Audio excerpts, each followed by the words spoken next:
Kenichi is your average Japanese salaryman, and one day, while overworking himself as usual, he collapses to the floor. Normally this would be where he gets sent to another world, but in Kenichi's case, he just survives and sues his company so he can retire on a farm. Life has been going pretty well for him, but all of a sudden, while he's making lunch for himself, he vanishes and appears in the middle of a forest. He tries looking around to figure out where he is, but all he finds is the skeleton of a fallen knight and a bunch of unfamiliar plants. He has watched a lot of anime in his lifetime, so he knows this is probably an Isekai adventure. To confirm it, he yells out status window to see if something happens. To his surprise, his status screen does indeed appear, so he is definitely stuck in another world, and honestly he's fine with that. He checks out his status, but he's a bit confused since he can't see any HP bar on the screen. However, he does have his Amazon account, so he can still make as many impulsive purchases as he wants. He also has access to an item box, so he picks up a handful of weeds to test out what the item box can do. He puts the weeds in his item box and figures out that he can separate and retrieve the individual components from the items he puts in it. He also decides to test out the store, so he takes a look at it, but unfortunately he still needs money to buy things. There's a prompt that says he's allowed to trade items in his item box for money, but right now all he's got is a couple of weeds and those aren't worth much. He has literally nothing valuable to trade for money, so at this rate he's probably going to starve. But just then he notices the shiny equipment on the dead knight, and since he's dead anyway, it's not like he needs it anymore. And the first thing Kenichi does is buy some daily necessities and some bread from the store. Afterwards, he buries the knight's skeleton to pay his respects and leaves the area on the new bicycle he bought. He's searching for some kind of settlement so he can talk to some people and earn some money, but he has no idea where he is. For now, he decides to just set up camp for the night, since he's not going to find anything today. However, if he doesn't find a city, he plans to resell some of the things he buys from the store to gain a massive profit. If he does that, he should be able to survive and thrive in this world. But there's just one problem. Until now, Kenichi hadn't considered that it would be dangerous out in the middle of the woods. Once night falls, he gets surrounded by a pack of wolves and they don't look like they are friendly. Kenichi freaks out because he knows he's dead meat if he doesn't act fast, so he turns to his store and immediately tries to purchase the biggest gun he can find. Unfortunately, guns aren't available, so he settles for the next best thing and buys a bunch of fireworks. The fireworks scare the wolves a little, but it's ultimately not enough to get rid of them. Kenichi starts looking for something else. He eventually finds a slingshot and uses it to fire balls at the wolves. The force from the balls is so strong that it knocks a couple of the wolves out and makes the rest reconsider their options, since Kenichi clearly isn't as easy a target as they thought. Once the wolves back off, Kenichi immediately rushes over to his bike and rides into the night to get as far away from wolf territory as possible. By the next morning, Kenichi is exhausted from all the biking he did, but he's still got no idea where he is. He buys a ladder and a telescope so he can climb up one of the trees and look at his surroundings. Thankfully, he manages to spot a city over in the distance, so he should be able to start earning money if he heads over there. He begins the long journey through the grasslands, but as he finally makes it to the main road, he nearly ends up getting run over in the process. The guy in the cart apologizes for nearly hitting him, and since he feels bad about it, he offers to give Kenichi a ride to the city. He introduces himself as Fuyu, a merchant, and the woman in the back of his carriage is traveling Bard, so she's a fellow passenger. While they ride, Fuyu mentions how Kenichi is dressed pretty strangely, so he asks him what he's heading to the city for, and Kenichi responds, saying he plans to open a business there. Eventually they make it through the city gates, so Fuyu drops Kenichi off in front of his store and Kenichi helps him unload his cargo. Fuyu thanks Kenichi for his help, but Kenichi is the one who should be thankful here since really helped him out. To show his gratitude, he gives Fuyu a pouch of pepper, but once Fuyu realizes what this is, he warns Kenichi not to sell it in this city. There's a spice mafia called Bacopa, and they have a total monopoly on the spice market, so if Kenichi tries to compete with them, they might send the Boeing assassin after him. Kenichi hadn't realized that simply selling his goods could be so dangerous, so he is thankful for Fuyu's warnings. Fuyu normally wouldn't want to risk drawing the attention of Bacopa, but since it's a private deal between him and Kenichi, he decides to buy the pepper. Kenichi tries to tell him he doesn't have to pay for it, but Fuyu insists since a merchant never accepts anything for free, because that would mean he owes Kenichi a favor. Kenichi can understand that, so he accepts Fuyu's payment, but even though he was giving Fuyu a discount, he still got a lot more than he was expecting. He only paid 1,000 yen for that pepper, but Fuyu paid him the equivalent of 100,000 yen for it. Kenichi walks around town for a bit, and he eventually finds a local inn and restaurant, so he heads in and is greeted by the hostess Azalea. He tells her he is here for lodging, and she would be happy to help with that, so she shows him to the front desk. The price for one room is 1 copper coin, and payment has to be made up front, so Kenichi gives her the money. Now all she needs Kenichi to do is write his name in the contract, but Kenichi suddenly realizes that he doesn't know how to write in this country's language. Azalea notices Kenichi's strange clothing, so she asks if he's some kind of foreign ambassador, but Kenichi tells her that he's just in town because he wants to start up his own business. Azalea is supportive, but she doesn't think Kenichi will be accepted by the Merchant Guild since they require their members to be able to read, write, and do math, and he apparently can't. Kenichi is perfectly literate, but he just doesn't understand the language of this country, and as for math, he's pretty good at it, so that shouldn't be a problem. Azalea doesn't believe Kenichi really knows how to do math, so she asks him a basic multiplication problem to test him, and Kenichi answers instantly, basically making him a math genius in this world. Moving on, Azalea helps him write his name down on the contract, and since Kenichi needs to learn to read and write, he asks her if she would be willing to teach him this country's language. He offers to give her some candy in exchange for the language lessons, and as she hears candy, she's totally on board. It's basically impossible to get sweets in the kingdom of Caddon since only nobles ever get to buy things like this. In fact, if the nobles found out that she has such wonderful sweets, they would probably try to take them away from her, but she refuses to let that happen. After Azalea calms down from her sugar rush, she begins teaching Kenichi about this world's language, and it's pretty easy for him to understand since it's similar to the katakana of Japanese. The numbers also follow the same decimal system, so it's not long before Kenichi is able to read and write perfectly. Azalea is amazed that he was able to learn the language in just a few hours. And if he can do that, then he's definitely smart enough to make a good name for himself as a merchant. So she's starting to consider him as a good marriage partner. Kenichi thinks Azalea is joking since he is old enough to be her father, so he doesn't take her statement seriously. He finishes the portraits he had been drawing of her, and when Azalea sees it, she is overjoyed because it looks exactly like her and normally only nobles get to have their portrait taken. Kenichi has given her delicious candy and drawn a portrait for her, so she can't let him go without giving him something in return, which is why she jumps on top of him, and that night Kenichi makes a clap. The next morning, Kenichi arrives at the Merchant Guild and meets with one of the representatives because he wants to register with them. The representative gives him some paperwork to fill out, and once he's done with that, all he has to do is pay the registration fee and he will officially be a member of the Merchant Guild. The registration fee is 1 silver, but that's like 50,000 yen, so he can't afford to pay it all at once and asks to pay in installments instead. Thankfully, the guild allows partial payments, so Kenichi is now an official member of the Merchants Guild. The receptionist hands him an ID stick and tells him to have it visible whenever he is conducting business because it serves as proof that he is part of the Merchant Guild. Now that he is registered, Kenichi decides to take a walk around the market to figure out how much things cost around here, and overall, all manufactured goods are way more expensive than they would be if he bought them from his store. The only things that are reasonably priced are foods, so while Kenichi is there, he buys a bag of fruit from a vendor. The next day, Kenichi is working on creating a stand so he can sell his goods out in town, and Azalea is impressed by how easy it was for him to make it.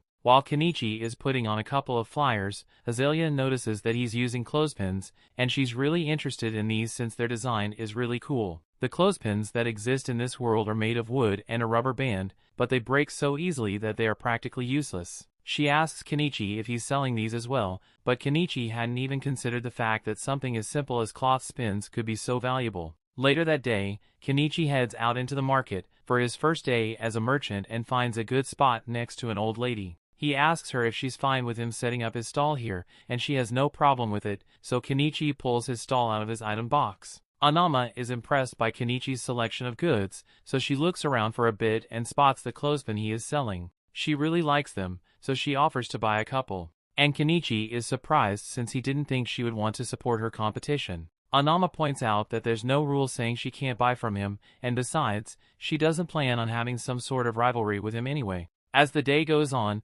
Kenichi's stall begins attracting customers, so his goods are being sold fast. Specifically, the clothespins have become quite popular for their reliability, so Kenichi could probably make a living off selling those alone. However, he knows other people will eventually create similar clothespins, so he can't rely on them forever. Just then, a man comes over to Kenichi's stall, and from the fact that he has a sword on his hip and really nice clothes, Kenichi can tell that the guy must be a noble. The man says he wants to have a look at Kenichi's knife, so Kenichi lets him test it out. After the man is satisfied with the sharpness tests, he asks for the price. Kenichi tells him the knife costs 2 silver, and that's pretty expensive, but the man can understand why since this knife is excellently made. He would love to buy it, but he needs a blade that's slightly longer, so Kenichi checks his shop to see if there's anything bigger available, and eventually he manages to find a katana. The man absolutely loves the katana, but Kenichi tells him the price is 1 gold coin, and that's really expensive, so the man isn't sure if he should buy it or not.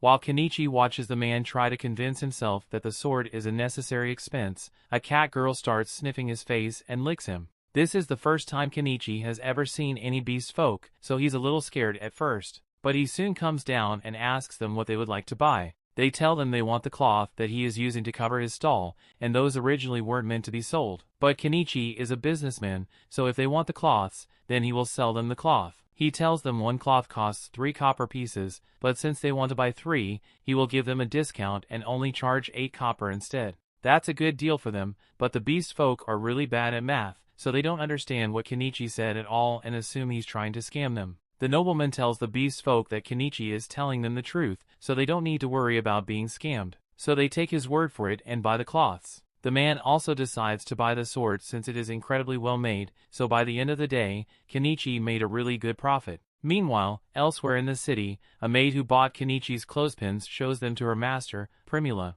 Margaret asks Primula if they can use these in the mansion since they would make her work a lot easier, and Primula thinks that's a good idea, so she tells Margaret to go buy some more tomorrow. Better yet, she wants to sell these cloak spins at her own company, since this is a gold mine of opportunity, so she runs off to ask her father for permission. That evening, Kenichi is taking a bath by the well, and he really wishes he could have a warm bath, but those haven't been invented yet, so he's going to have to make one himself. He looks through the store to see if there's anything he could use to make the hot bath, and he happens to find a barrel for sale, so he intends to fill it with water and put it over a fire so he can experience a hot bath again. And if his idea works out, then he might be able to make some profit from it. That aside, Kenichi has been benefiting a lot from his online store screen, but he has no idea how it actually works, or how the packages even get to him in the first place. To be honest, it's way too good to be true, so Kenichi worries it might steal his soul as compensation at some point, but for now there's no use worrying about it, so he decides to go to sleep. Meanwhile, out in the forest, there's a little girl named Anemone, and she's currently on the run. The story continues. We see next day, as Kenichi is setting up his store, he decides to update his inventory a little, so he puts some jewelry up for sale. These aren't valuable gems by any means, but they look pretty, so he should be able to make a decent profit off them. Just then, the maid from yesterday, Margaret, shows up and says she is here to buy some more clothes pins from Kenichi. He asks her how many she wants to buy, and he's surprised to hear that she wants 100, but she has the money for it, so he finalizes the sale. While he is packing up the pins for her, Margaret notices some of the jewels he set out and asks if they are made of real diamonds. Kenichi tells her the jewels are all made from polished glass, but even so, they look really nice, so Margaret asks him to set one aside, so she can come back and buy it later. Business goes on as usual for the rest of the day, but just as Kenichi is about to close up shop for the day, the beast folk from yesterday come back to his shop. They look pretty serious, so Kenichi is worried that they might be here to beat him up. But then Miley gets up close to his face, and tells the others that she definitely smells spices coming from him. The other beast folk begin celebrating and ask Kenichi to sell him some of his spices, but he is hesitant to do so after what he heard about the Spice Syndicate. He has no idea how they operate, or what they'll do to him if they find out that he's selling spices, so he doesn't want to risk it. The beast folk keep begging him to make an exception, but the people in the area tell them that they can't expect a new guy like Kenichi to risk his business for their sake, and the beast folk seem to get the message. Kenichi can't sell them any spices, but it technically won't be breaking any rules if he just shares a meal with them, so he invites the group to come eat with him. But it's going to have to be out in the woods, so he doesn't attract any negative attention. The beast folk are really happy to hear this, so later that night they all meet Kenichi and Anama on the outskirts of town so they can begin cooking. Kenichi is about to begin cooking and Anama asks if she can help, so he tells her to cut some of the veggies for him. However, when Anama takes a look at the veggies, she can't believe how vibrant and juicy they look. Kenichi explains that he got these from a foreign country, and he can guarantee that these taste really good. While Kenichi and Anama are working on the veggies, Miley and the other beast folk are busy in the river trying to catch some fish, and soon enough they manage to get a decent amount. Now that all the ingredients are ready, Kenichi begins prepping the fish with the spices and throws everything in a pot to cook for a while, eventually resulting in a meal that the beast folk absolutely love. They'd never tasted anything like this before, so they are really thankful for the meal, but all this good food is making them crave alcohol really bad. Anama tells them to show some restraint since alcohol is really expensive, but Kenichi sees no harm in giving them a little to drink, so he pulls out a bottle of cheap booze and pours them a couple of glasses. But in exchange, he wants them to swear that they'll never tell a soul about the meal he made for them. Anama warns Kenichi that he's being a little too generous, but he doesn't see anything wrong with letting the beast folk enjoy themselves, especially since they seem to be good people. That night, they drink together, bathe together, and eventually fall asleep under the stars, and Miley seems to really like Kenichi now. The next morning, Kenichi returns to the inn, and Azalea is a bit upset, since he was out all night. Kenichi tries to explain that he was just hanging out with a couple of beast folk outside town, but judging from the cat lady fur on his jacket, she thinks Kenichi did a lot more than just hang out, and she's mad he chose to do it with a cat lady instead of her. Later that day, Kenichi is setting up his shop for another day of business, but as he is doing so, Margaret shows up with Primula to visit Kenichi's shop. Kenichi is distracted by Primula's beauty at first, but then he notices Margaret standing behind her, and realizes they must be here to buy that necklace Margaret asked about yesterday. He brings it out, and Margaret pays for it before giving it to Primula so she can inspect it. And with how well it is made, she's having a hard time believing that it's not made of real diamonds. She asks him if he has any more of these in stock, so Kenichi buys a bunch more from his store and brings them out to show her. Primula is incredibly impressed by the quality of Kenichi's products, as well as the fact that he has an item box, so she has a request to make of him. She tells him that she is the daughter of the owner of the Mallow Trading Company, and if Kenichi is willing to accompany her, she would like to introduce him to her father. Kenichi likes the idea of meeting with the owner of a major trading company, but he is hesitant to meet any big shots, since it might spell trouble for him. However, Anama tells him that Primula's father is well known around town, and everyone says he's a man of good character, so Kenichi doesn't have to worry about getting into trouble with him. Since that's the case, Kenichi agrees to go with Primula, so she invites him to join her in her carriage so they can go meet her father. Along the way, Primula shows him some cloth spin replicas she had made, and although the wood shape was easy enough to copy, the metal clamp was too complex for her craftsman to make. Kenichi can understand why they weren't able to figure it out, because even he doesn't know how the springs are made, but he doesn't know that it's a complicated process. They eventually arrive at Primula's home and Kenichi is amazed by how huge it is, but compared to the houses nobles around here have, Primula says this is actually pretty small. They head inside, and Kenichi is introduced to Primula's father,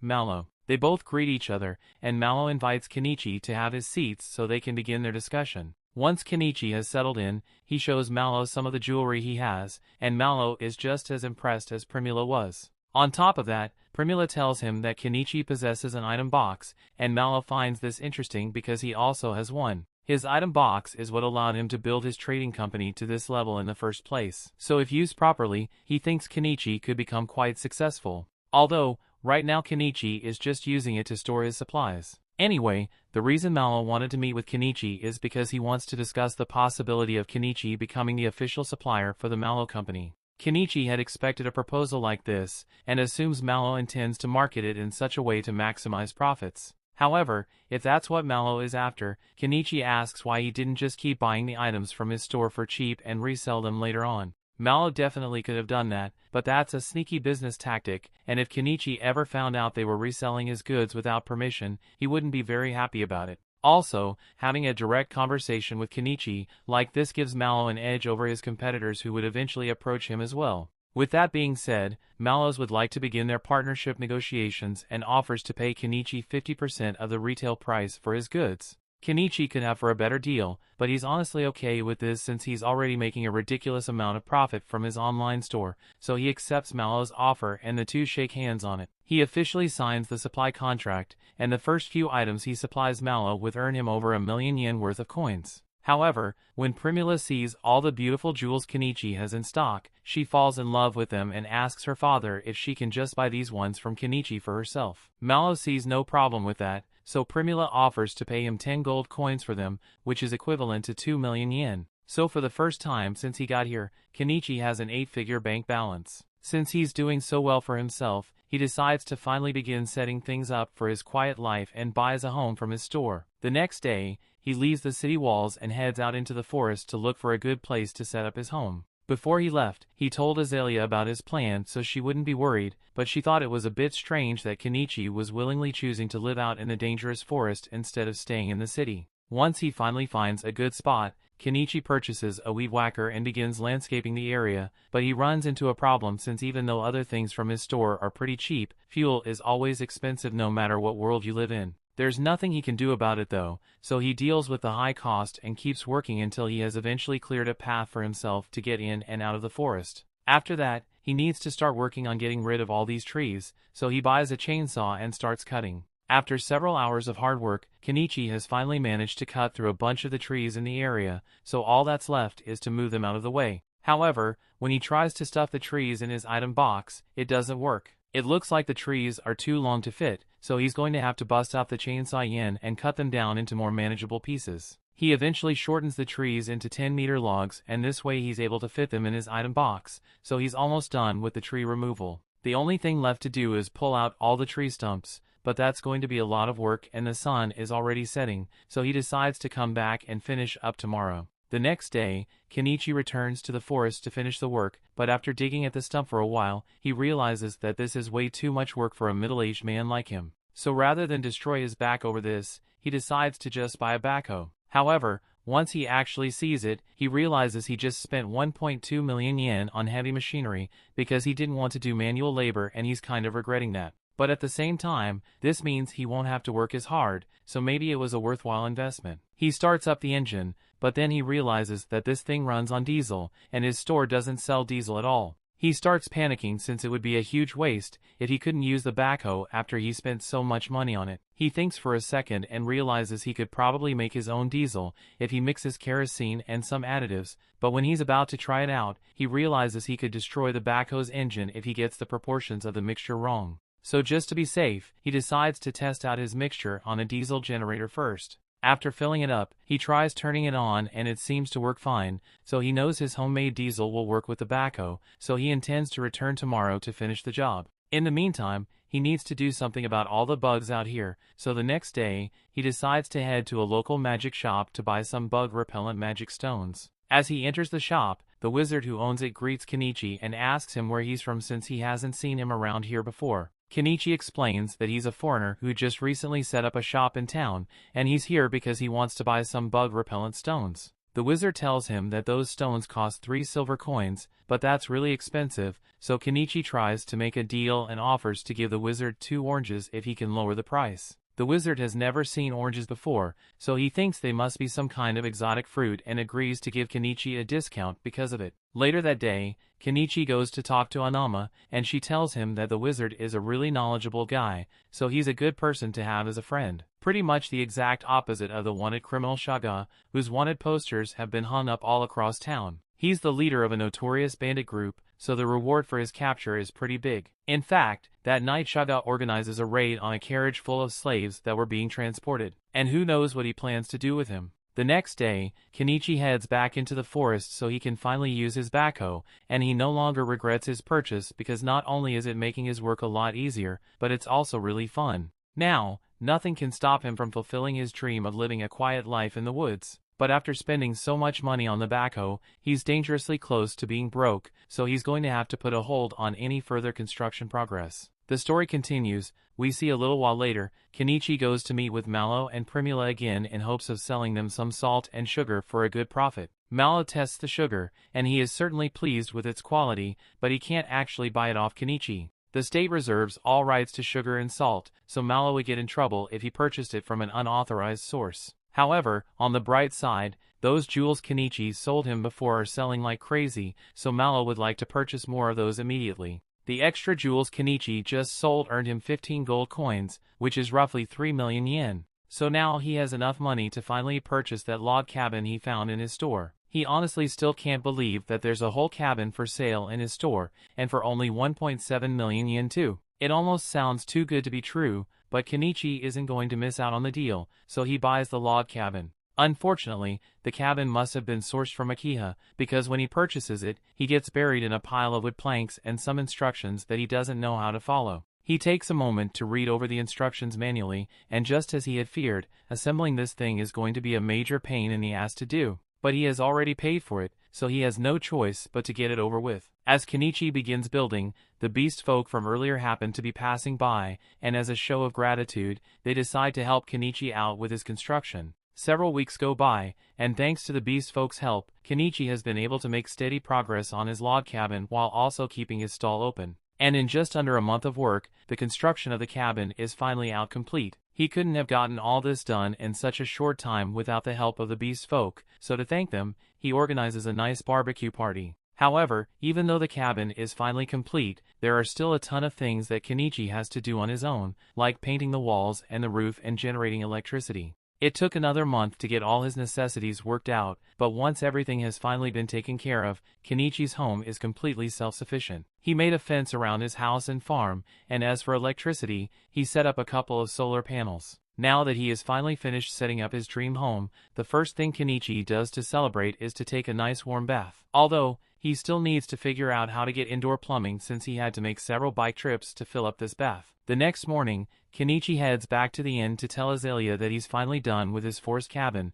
so he won't be staying at this inn anymore. Azalea is a bit surprised since she didn't think Kenichi was serious when he said he wanted to build a house out in the forest, but she's also happy that he could achieve one of his goals, even if it means she won't get to see him as often anymore. The day after that, Kenichi wakes up in his cabin, and since the weather is so wonderful, he decides to go out and take some photos of the local flowers. However, his little joyride is cut short when he nearly gets shot by an arrow. Kenichi is so surprised that he falls off his bike, but more arrows are fired at him, so he ducks for cover behind a tree. The ones firing the arrows are seen to be some new beast folk that happens to live in the forest, and in their defense they were out here hunting, so they instinctively attacked him. But even after realizing that Kenichi is the human who built a house in this forest, they don't care and decide to kill him anyway. Kenichi has no idea why these beast folk are attacking him, but he's not going to sit back and let them do as they please, so he reaches into his inventory and pulls out his slingshot to return fire. The beast folk get a little spooked since they weren't expecting the weak human to fight back, and they start reevaluating their choices once Kenichi throws fireworks at them and pulls out his excavator. The beast folk have no intention of waiting around to see what that thing can do, so they all run away, and Kenichi is left wondering what that was all about, but just then he notices a wounded animal crying out in pain at the base of the tree. It has been shot in the leg and probably won't last much longer unless Kenichi does something quickly. He approaches the cat, but the cat doesn't trust him, so it snarls as he gets close. Kenichi doesn't want to get bitten, so he spends a little money buying some cushion armor in case the cat tries to bite him. But as he goes to remove the arrow, the cat hardly fights back, so it must be out of stamina. This makes it a lot easier to treat the cat's wounds, so he buys a bottle of alcohol to disinfect the wound, and then applies some antibiotic cream. The cat's wounds have been taken care of, but there's still no guarantee that it'll survive out in the open like this, so Kenichi decides to take it back to his house. He sets up a blanket for the cat to rest on, but it still hasn't moved muscles since he treated it, so he's starting to worry. He hasn't seen any vets since he came to this town, but there might be some kind of healing magic he can use, so he goes to ask the wizard about it. The wizard listens to Kenichi's story and realizes he must have found a bobcat,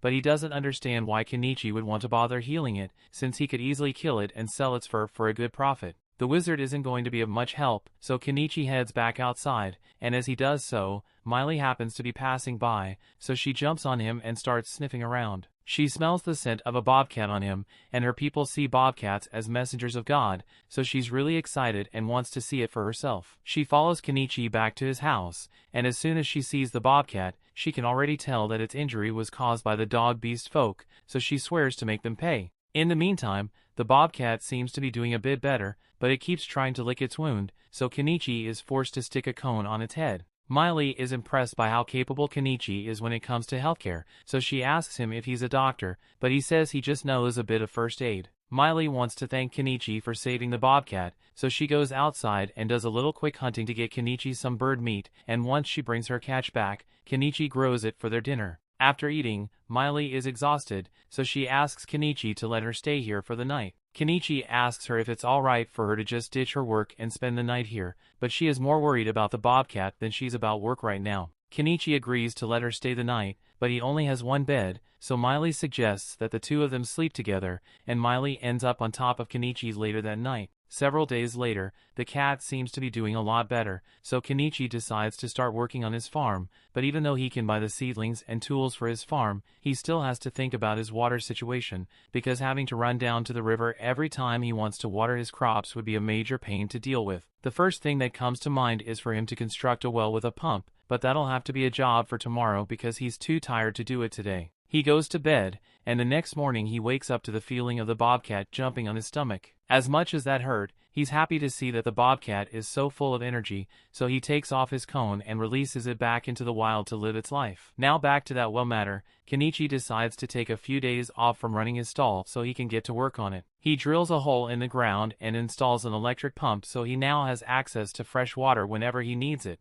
To celebrate, he starts filling up his bath so he can take a soak, but all of a sudden he hears Primula call out to him. He's surprised to see her here, so Primula explains that he didn't open his shop today, so she got a little worried and Miley told her about his log cabin, so she decided to visit him. She's impressed that Kenichi was able to build all of this on his own, but then she notices the giant excavator next to his house, so she asks him about it. Kenichi doesn't want to have to explain how that thing works, so he just says it's his summoned familiar to keep it simple. Primula totally believes him, but now she thinks Kenichi can do magic, so he asks her to keep this a secret when she gets back home. Speaking of which, at this time of day, the city gates must have been closed already, so Primula won't be able to get home anymore. Primula was already aware of that, which is why she intends to spend the night with Kenichi, and even when Kenichi warns her that he only has one bed, she still insists that it's fine. Just then, she notices the barrel behind him, so she asks what it's for and Kenichi explains that it's a hot bath, so Primula gets excited and asks to try it out. By nightfall, Kenichi has warmed up the bath, so Primula gets in, and she absolutely loves the warm feeling. But the fact that she's in the middle of the woods makes her feel a little uneasy, so she starts calling for Kenichi. Kenichi tells her he's sitting right on the other side of the wall, but Primula says she would feel better if she could see him face to face. After she's done with her bath, Kenichi gives her a bathrobe to change into, and she's in love with how warm it feels, so she asks Kenichi if he can sell it to her. Kenichi tells her it's not for sale, but she keeps pleading with him, so he ends up agreeing to sell her a couple of bathrobes. Kenichi then gives her a nightgown to change into for bed, and Primula can hardly believe the variety of wonderful products Kenichi has on hand, so she's sure he will become the greatest merchant in the kingdom if he tried. However, Kenichi isn't interested in such a goal since it would cause a lot of trouble for him if he caught the attention of the nobles in the area. All he wants is to live a quiet life and earn enough money to be comfortable, so Primula promises him that she will do whatever she can to help him maintain his quiet life. A little while later, they go to bed, but Kenichi doesn't want a repeat of what happened with Miley, so he decided to just buy a second bed for Primula for the night to avoid any funny business. Meanwhile, over in the outlaws' camp, Shada seems to have received a job from someone really important, so this could spell trouble in the future. The next morning, Kenichi takes Primula back home, and while he's there, he decides to talk with Mallow about those bathrobes Primula asked about. Mallow is intrigued by the strange fabric, so he thinks it will sell really well. And since they are on the topic, Kenichi decides to bring up the possibility of selling something a little more spicy. Primula certainly seems interested, but Mallow shuts that idea down immediately. Just then, Margaret comes into the room to bring Mallow the ledgers he had requested, and since Kenichi seems a bit curious, Mallow explains that he is in the process of rewriting all the old ledgers, because the Empire has just come up with a brilliant new system for tracking sales called double-entry bookkeeping. Kenichi has taken aback since the double-entry system was common back in Japan. This also leads him to recall something Mallow had said about the Empire's influence spreading faster thanks to the new inventions of a particular man. In fact, Mallow was just about to go test one of the latest inventions from that man, and to Kenichi's surprise, it was a pitcher pump. He already had his suspicions before this, but for someone to invent a pitcher water pump so easily would require prior knowledge of how it works, meaning there might be someone else in this world who was sent here from Japan, and Kenichi is slightly worried since he now has competition. Over the next few days, Primula would occasionally visit Kenichi and spend the night at his place, but tonight is special because she's going to be traveling for a supply run tomorrow, so she won't be able to visit for a while. She asks Kenichi if he still has that spicy nightgown because she'd like to buy it from him, so Kenichi asks if there's a guy she's trying to seduce, and Primula answers saying he's the one she's after. Kenichi doesn't know how to respond to that, but he doesn't think it's right for him to have that kind of relationship with Primula, especially since he's friends with Malo. And there's no way Malo would agree with Primula getting involved with an old man like him. However, Primula tells Kenichi that she already got her father's approval, so that won't be a problem. Even so, Kenichi still has way too many things going on right now, so he can't handle a relationship right now and asks Primula if she would be willing to put the relationship discussion on hold for a while. Primula understands, but she said she would like to share the same bed as Kenichi at least once before she leaves, even if it's just to sleep next to him. The next morning, Kenichi gets an unexpected visit from a knight, and it turns out to be the guy he sold a sword to last time. His name is North Pole, and he was sent out here to investigate because there have been reports of a strange old man living in the woods. But since he already knows Kenichi, he can report back that nothing sinister is going on here. But before he leaves, he tells Kenichi about some interesting news he heard recently. There's a mage in the Empire who created this wonderful condiment called mayonnaise, and he somehow defeated a dragon with it. There's no doubt in Kenichi's mind that this mysterious man must have come from Japan, and with everything he has accomplished so far, Kenichi is feeling really outclassed here. The story continues. Still, it's not like he's going to run into this guy anytime soon, so the next month goes by without issue. Kenichi is sitting at his stall one afternoon when he realizes that Primula's supply run caravan should be returning soon, so he plans to visit her later today. However, just then, he hears a massive commotion in the town square, so he gets up to go see what it's about. Apparently, a caravan was attacked by bandits, and everyone aboard the caravan was kidnapped, including Primula. Malo is seen begging the adventurers in the streets to help rescue his daughter, but since the bandit who kidnapped her is the infamous outlaw Shaga, no one wants to risk going up against him, and it will take days before the Knight's Order can organize a rescue mission under those circumstances. Meanwhile, Primula gets locked up in a cage by Shaga and his goons. She is still unharmed for now, but that's just because Shaga plans to sell her off as some sick nobles for extra money, and her chances of escaping on her own are practically zero. Malo knows it's only a matter of time before Primula faces a terrible fate, so he is really desperate to save her and turns to Kenichi to beg for help. Now Kenichi is in no way capable of fighting,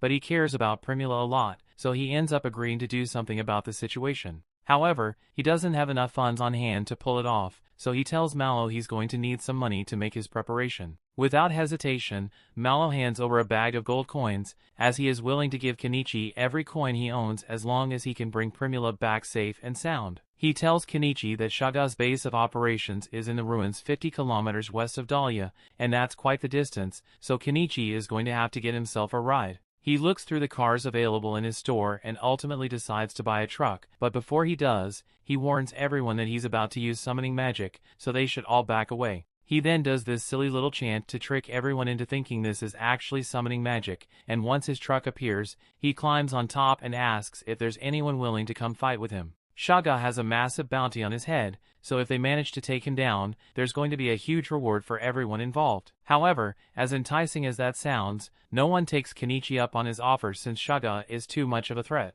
Kenichi is starting to worry that he might have to do this by himself, but then the bobcat he rescued last month comes up to him, and even though he can't speak cat, you can tell that the bobcat is saying it wants to help. Speaking of cats, Miley and the other beast folk also want to help Kenichi, since they still owe him a favor for all the help he gave them. Kenichi is glad to see that he has people on his side, so to prepare them for battle, he buys a compound bow for Miley and an axe and some swords for Miley's brothers. Just then, he hears someone else say they want to help, so if he looks down and finds North Pole standing there, Kenichi feels a lot more reassured, knowing that an experienced knight will be coming with them, but he's a little curious as to why North Pole just happened to be walking through town in his full suit of armor. North Pole explains that he just got his new sword made with the steel Kenichi gave him, so he has been looking for an opportunity to use it all day, and slaying some bandits would be the perfect excuse. There's one more person who says they want to come along, but it turns out to be the magic shop owner, so Kenichi tries to tell him it's too dangerous for an old-timer like him.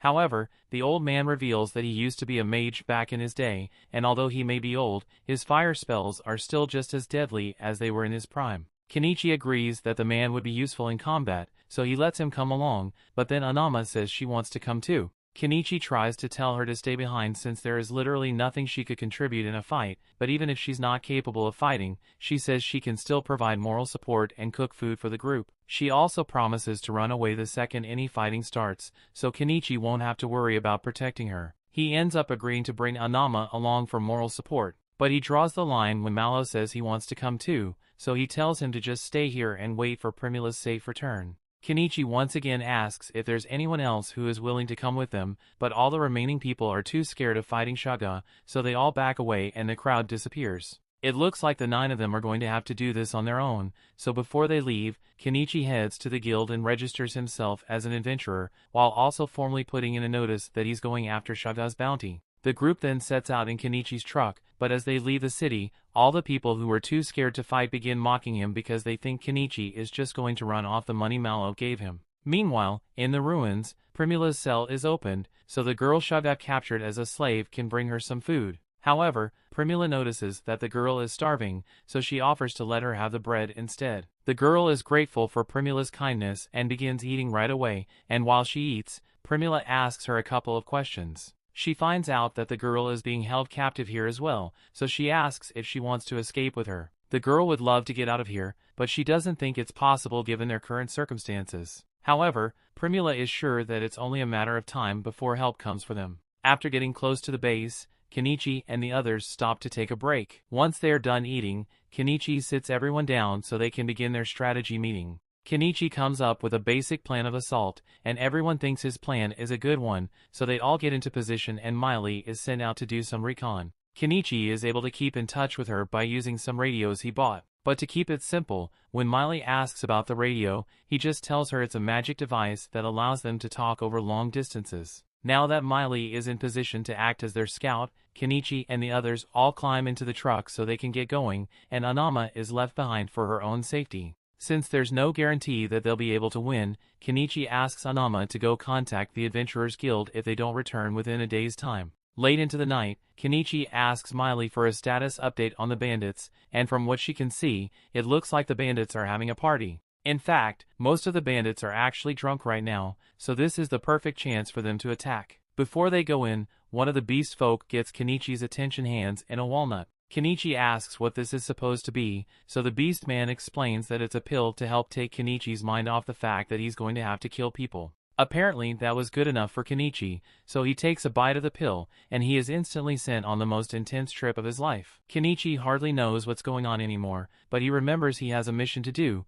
so he gets behind the wheel and starts driving like a maniac through the forest. Over in the bandits' camp, all the bandits are still busy having a good time. All of a sudden, as 2 of them spot the truck approaching, they are shot in the head by Miley. Next up, they have to get through the castle gate, so the old man climbs on top of the truck's roof and casts an explosion spell to blow a hole straight through. By this point, the entire bandit camp has been put on high alert, but it's already too late as Kenichi and the others have made it inside. Since the bandits were drinking so much before this, they are all drunk and have no armor on, so Miley and her brothers are able to make quick work of the first few that get within striking range. North Pole then gets out of the truck and he's really excited to stain his new sword with the blood of his enemies. Kenichi is so impressed by North Pole's strength that he gets distracted and a bandit tries to use the opportunity to stab him in the back. But luckily, the Bobcat steps in to save him just in time. More bandits begin emerging from the ruins, so Kenichi decides to pull out the big guns and summons his backhoe to squish them. The beast folk keep doing their best to take out as many bandits as possible,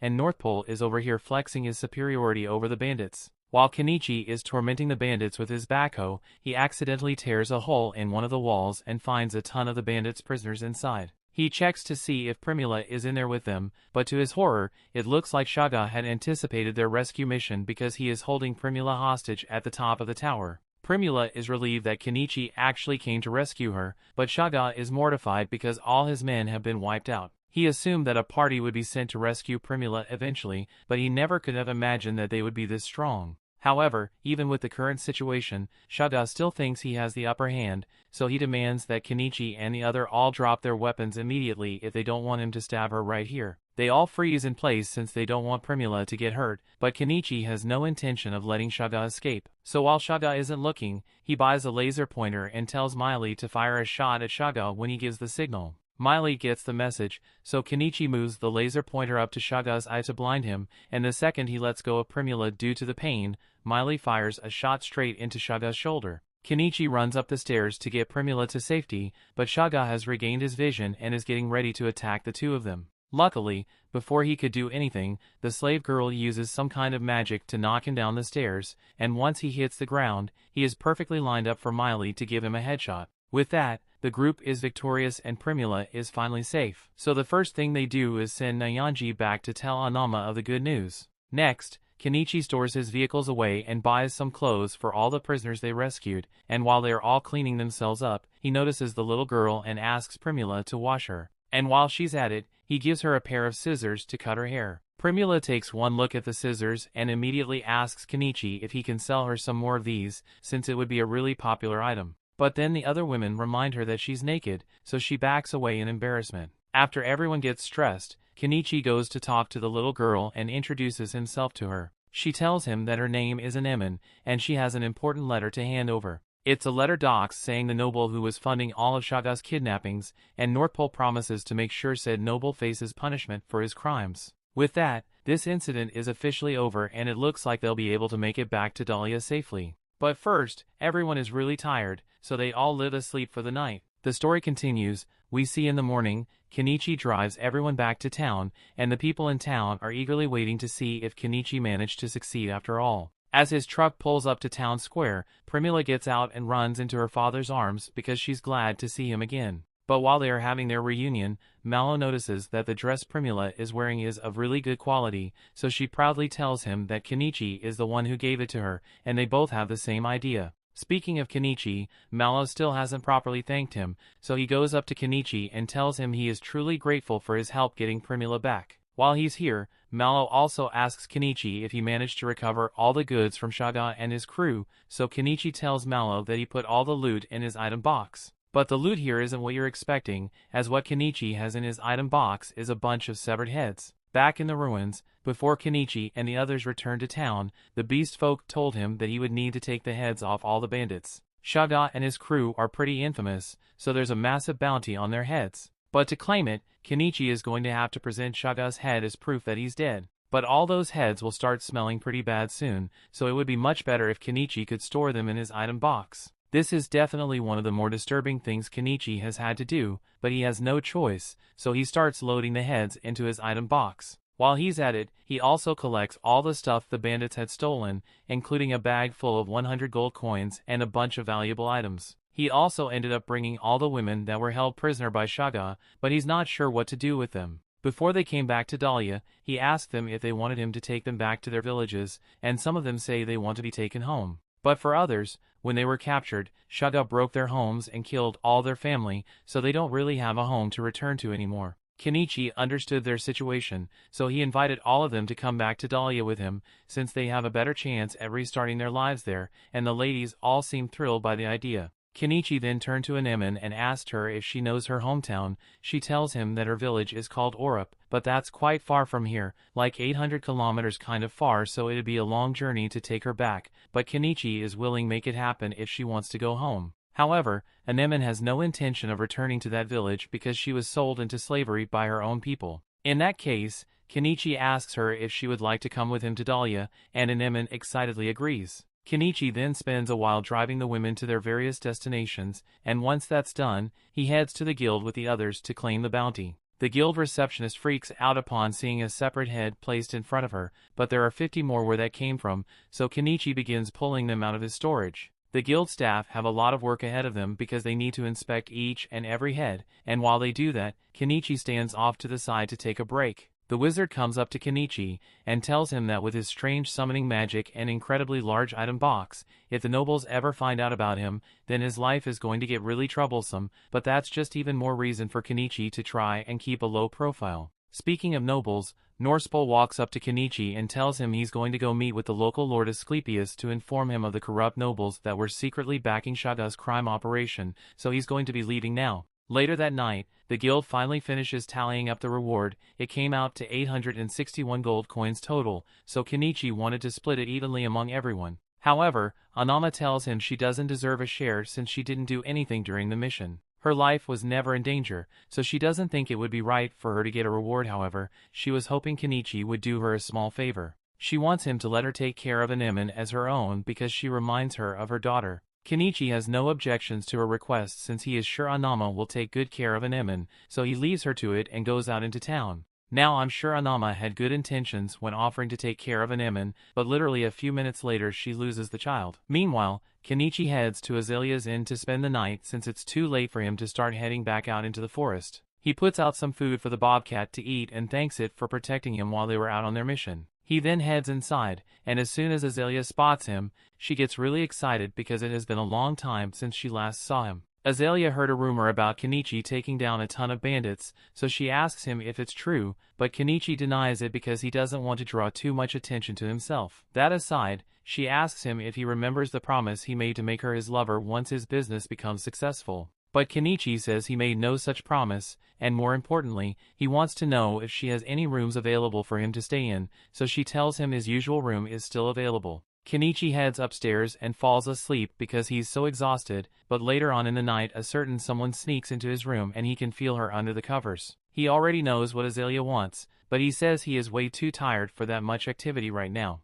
Even so, Azalea persists and she doesn't get to see Kenichi often, so she gets on top of him and they're about to begin, but then the two notices a child watching them. That pretty much killed the move, so in the end Azalea went back to her room and Anemone ended up spending the night in Kenichi's room. Kenichi figured that Anama would be really worried about Anemone, so he went to her shop to see if she was there, but he couldn't find her, so he decided to just finish up the rest of his errands for the day. He still has a lot of loot from Shaga's camp, so first he heads to the weapons store to sell the swords and shields he got. He then sold the rest of the valuables to Mala's company for 35 gold and took the furniture to the old man's shop for 22 gold. Since the loot is going to be shared evenly, they all end up getting 12 gold from it, and now that that's done, Kenichi thinks it's finally time to head back to his house. Once they arrive, Anemone is amazed by how pretty the place looks, but to her surprise, she finds Anama waiting inside. Anama had been worried sick about Anemone, but she figured Kenichi would find her eventually and bring her to his house, so wait to hear for her. However,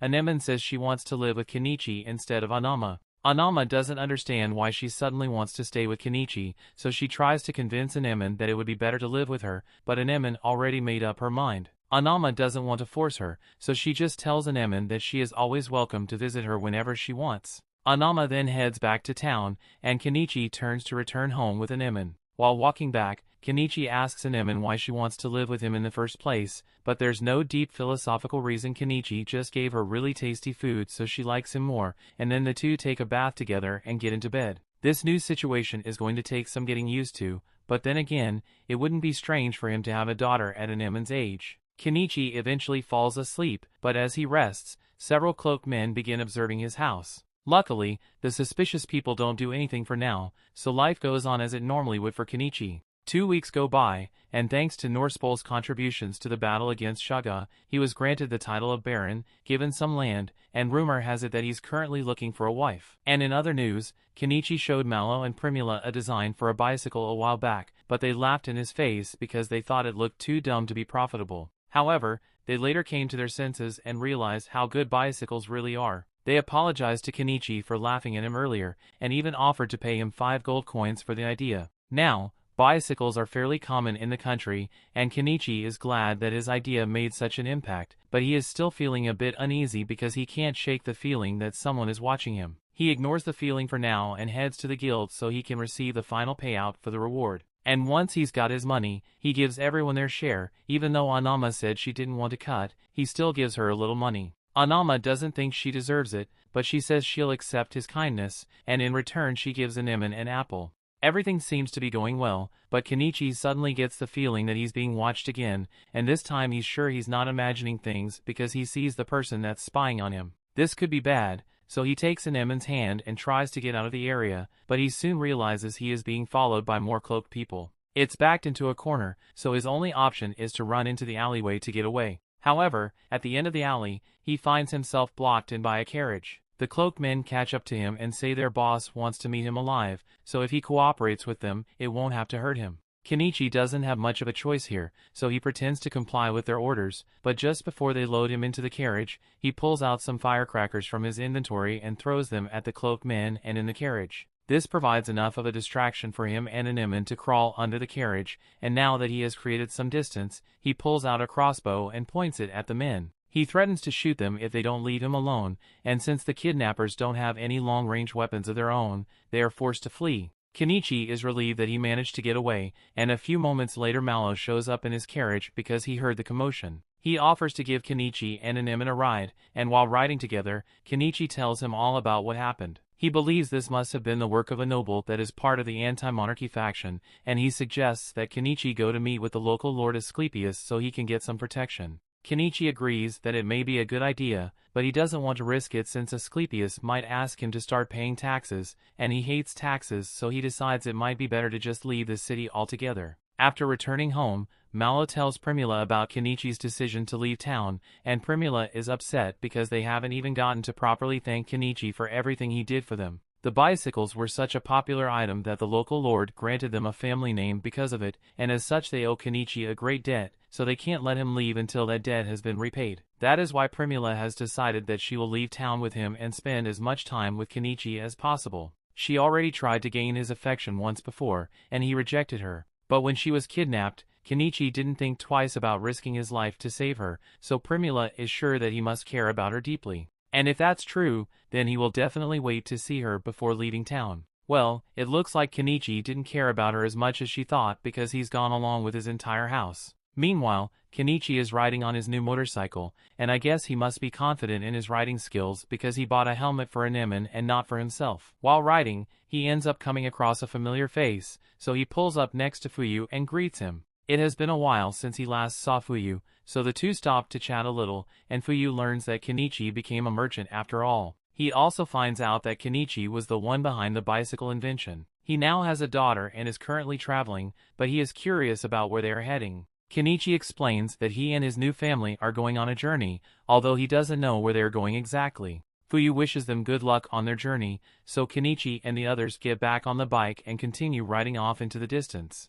The story continues. We see Kenichi and Anemone have been traveling for a long time at this point, so they are roughly 100 kilometers away from Dahlia, but they are only 6 kilometers away from the next town, Astrantia. In the meantime, he's been camping out with Anemone and making all sorts of tasty meals, so this is pretty close to the slow life he has always wanted. However, since he has Anemone with him for her sake, he wants to find a place to settle down soon. To help him locate the next town, Kenichi buys a drone and flies it into the air to scout out the area. He finds out that this river leads down to a lake, and Astrantia must be on the other side, so he takes Anemone and the bobcat and starts riding downstream. They eventually arrive at this spot with a really nice view of the lake, so Kenichi lets Anemone and the bobcat play in the water a little, and since this area looks so good, he decides to set up his new house here. After clearing out a bunch of the vegetation, Kenichi pulls his house out of his item box. While he's setting things up, he realizes that he never gave the bobcat a name, so he spends a few minutes thinking about what he should call it, and eventually comes up with the name Vil. That night he begins giving Anemone lessons on reading and writing, and she's pretty smart, so she figures it out pretty quickly. But when it comes to math, she struggles a little. While Anemone is racking her brain to figure out the math problems, Kenichi takes a look at his store window to see if there's any way for him to get diesel cheap. Till now, he has been using kerosene and additives to make his own diesel, but he remembers watching a show that said he can make biodiesel from cooking oil, but he doesn't really understand how that works, so he decides to buy a couple of books on the topic. While he's reading, Anemone finishes her homework and asks Kenichi if she can read with him. Kenichi tells her she won't be able to understand it because the book is written in the language of his homeland, but Anemone says she wants to learn the language too. Since she wants to learn it so badly, Kenichi buys a children's book for Anemone and she immediately gets to work studying it. Next on Kenichi's agenda, he starts setting up some camouflage for his house so it doesn't stick out so much, and while he is doing that, he hears some rustling in the bushes. He is put on edge since that sound could mean there's a monster nearby, so he loads his crossbow and prepares to attack anything that comes after him. But to his surprise, the source of the noise turns out to be Miley. She was devastated when Kenichi disappeared without telling her, so she worked hard to track his scent and followed him all the way here. And now that she's here, she has nowhere else to go, so she says she will be living with Kenichi from now on. Kenichi doesn't really mind, and Anemone seems to get along great with Miley, so it is agreed that Miley will live with them. And while having dinner, Kenichi asks her if any interesting things have happened since he left Dahlia. Miley doesn't think much has happened, but she does recall hearing that Norsepol proposed to Primula, so they are going to get married soon. Kenichi is glad that Primula managed to move on and get engaged to a nice guy like Norsepol, but he can't attend the wedding since he's so far away now. Later that night, he gets in the bath with Anemone as usual, while Miley washes herself beside them, and once everyone has dried off, they head back inside. Anemone shows Miley the Japanese book Kenichi gave to her, and she really likes it because even though she can't read the words, the pictures make the book easy to understand. Hearing her say that gives Kenichi an idea. Since books are really precious in this world, he could probably make a lot of profit by selling picture books here. Although, the stories from Japan probably won't appeal to the people of this world, so Kenichi asks Anemone and Miley if they know any local legends. They are both excited to hear this since they know a ton of old legends, but one in particular stands out to Kenichi, so he asks them to tell him more about the forest elf legend. Kenichi thinks the story is really good, so he immediately gets to work drawing illustrations for it, and once he has finished drawing, he buys an ink press and uses it to create more copies. He then gives the February 1st copies of the book to Miley and Anemone, and the girls love their books so much. However, while they are looking at the pictures, Kenichi notices a boat approaching and this could mean trouble, so he tells the girls to head back inside for now. As the boat approaches the shore, Kenichi points his crossbow at the men aboard and demands to know why they are here. The man tells Kenichi to calm down because he's not here to cause any trouble. He's from the village of Sentanka, and after seeing that someone moved in on the other side of the lake, they decided to come take a closer look to make sure that there weren't any bandits here. This gets Kenichi to calm down a little, so he lowers his crossbow and explains that he's a merchant that just moved in. Just then, Vel comes over to Kenichi and the beast folk is shocked since bobcats normally never get attached to people, so for Kenichi to have befriended one means he must be a good guy. Crouton decides to take the beast man's word for it, so he introduces himself to Kenichi and the beast man does the same. Kenichi decides to show Crouton and Nyanyas around his house to prove that he isn't doing anything dangerous and everything looks pretty normal, so Crouton apologizes for the intrusion and then prepares to leave. But before he does, he notices the books Kenichi made on the table, and asks if Kenichi would let him buy one for his daughter and Kenichi agrees. Once Crouton and Nyanyas are gone, Kenichi and the girls have lunch together and afterwards, Anemone spends some time reading in the house while Kenichi is out in the forest looking through the bushes for some medicinal herbs. But then Miley comes up to him, and since Anemone is occupied at the moment, she was hoping to have some alone time with Kenichi, and Kenichi can't bring himself to refuse, so stuff happens again. A little while later, Kenichi gets to work on his latest project and you might as well call him Walter, because he's cooking up a storm in there. Unfortunately, the hazmat suit he was wearing made him incredibly sweaty, so he had to take a break and jump in the river. Once he gets back to work, we find out that Kenichi has been working on synthesizing biodiesel from cooking oil, and even though it is very dangerous, if Kenichi manages to pull this off, he will be able to make diesel for himself without spending a fortune. Now comes the risky part, testing the fuel. He pumps some into the generator and fortunately doesn't explode, so Kenichi's experiment was a success. Next on the agenda is visiting the town of Astrantia, so Kenichi soon heads out with Miley and Anemone in town. Their first stop upon entering the city is the Adventurers Guild, since Kenichi needs to register. They walk inside and head to the receptionist's desk, but as they greet the receptionist, there are two big things Kenichi can't keep his eyes off. After snapping out of his trance, Kenichi tells the receptionist that he wants to register with the city's Adventurers Guild and Merchant Guild, and Miley registers as an adventurer here as well. The receptionist takes their IDs and heads to the back rooms to process the registration, but when she comes back, she's a bit flustered because she just saw Kenichi's file and realizes that he's the one who defeated Shaga. Kenichi tells her to stop yelling because he's trying to keep a low profile. The receptionist quickly understands, so she tells him his registration is complete and he can go on with his day as usual. After leaving the guild, they all sit down in town square to have a meal. But since spices in this country are still controlled by the Spice Syndicate, all the food here is his tasteless prison slop. Anemone and Miley clearly aren't enjoying their food, so Kenichi gives them a little bit of his spice blend to add a little flavor. Just then, Kenichi notices a couple of thugs with JoJo hair prowling around, and it definitely looks like they are up to no good. But if it doesn't involve Kenichi, then he's going to mind his own business. At the same time, he notices Crouton and a little girl walk into an alleyway, and something is clearly going on, but again, it's not Kenichi's problem. He carries on with his sightseeing and comes across an old magic shop that looks interesting, so he heads inside. But he finds an old lady running the shop, and while looking around, he notices a magic device on display, so he asks her what it does. Granny is more than happy to demonstrate its function, so she pours some water into one compartment and a lot of wine into the other. And as a result, all the water is separated out of the wine. The first thing that comes to Kenichi's mind after seeing this is that he can use it to produce his diesel without having to shave years off his life from chemical inhalation. He tells Granny he wants to buy the magic device, and she's shocked because no one ever actually offers to buy anything here. But Kenichi is a paying customer, so how could she refuse? It looks like Anemone also found something she likes because she shows Kenichi a book she picked up. Granny explains that the book is a grimoire, and as soon as Kenichi hears that, he says he wants to buy the book as well. He can't guarantee that you will be able to use it, since you need a certain level of magic power to actually use magic. After purchasing the book, he immediately wants to start reading it with Anemone, but Granny stops them because grimoires need to be registered before customer is allowed to take, so Kenichi will have to come back for it in a week. Kenichi is fine with waiting, so he and the others leave to continue looking around town. However, they end up bumping into Nianyas outside. Nianyas is surprised to see them, but he's in quite a hurry so he doesn't have time to chat. Kenichi has a bad feeling that he's about to get mixed up in something troublesome, so he wants everyone to head home, but before they could, the group spots Crouton being attacked in the alleyway with his daughter. Kenichi can't ignore it this time, so he is forced to help, but first he buys a plague doctor mask to hide his identity from the thugs. The thugs have a major grudge against Crouton, and they were fully prepared to kill him and his daughter, but before they could, Kenichi appears behind them and starts throwing fireworks. He declares that the fireworks are one of his many magic spells, and since the thugs have never seen anything like it before, they all run away scared. After making sure the man is alright, Crouton sits down by the fountain and tells Kenichi the whole story. Back when Crouton used to work as a government official, he worked hard and arrested a bunch of members of the Spice Syndicate, and ever since, they've been targeting him. Crouton's daughter asks if Kenichi and the others are his friends, so Crouton explains that he met Kenichi a few days ago and he's the one who made the book he bought for her.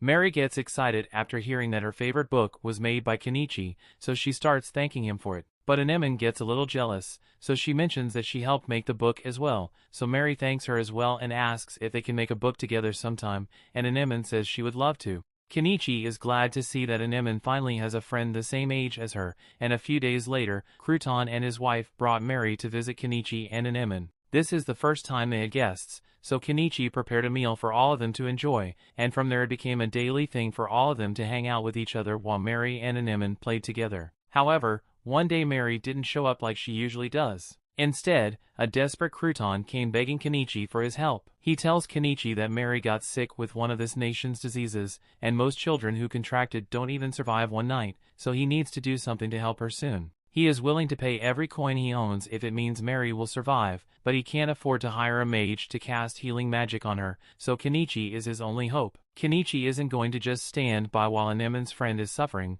so he hands Crouton a pack of painkillers and tells him to give it to Mary to reduce her fever. And hopefully he mentions something about the dosage too. While the painkillers will help with Mary's fever, they won't cure her, so Kenichi races off to go call the magic granny for help. Later that night, they all meet at Crouton's house to see Mary, and Granny can immediately tell that Mary is sick with something called chicory fever. It is treatable, but it requires the seeds of a special flower that only grows out in the forest. Someone needs to go get those seeds before morning, so Kenichi, Crouton and Nianyas all head out to retrieve them. But as they leave, we find out that the Spice Syndicate thugs were watching the whole thing, and they are definitely going to try something now that Kenichi and Crouton are gone. The story continues. We see Kenichi and the others soon arrive at the river where the chicory flower seeds can be found, so he pulls out an inflatable raft and rows out into the water so he can get a seed. It doesn't take long for him to find a bunch of the flowers, so he picks one of the flower seeds and hands it to Crouton, who is incredibly thankful for all his help. But they haven't completed their mission yet because they still need to get this seed back to Mary so she can be cured, and they've got another problem on their hands. Nianyas senses something approaching and it turns out to be a pack of black wolves, but it's too late to retreat because they've already been surrounded. Kenichi has dealt with the black wolves before, so he buys 2 swords and hands them to Crouton and Nianyas. What's important right now is that Mary gets that medicine, so he tells them to run back to the house as fast as they can while he holds the wolves off. He then begins throwing fireworks to get the wolves' attention and lead them away from Crouton, but a small group of wolves breaks off from the pack and corners Crouton and Nianyas. Kenichi realizes Crouton and Nianyas are in danger, so he rushes back over to help as quickly as he can.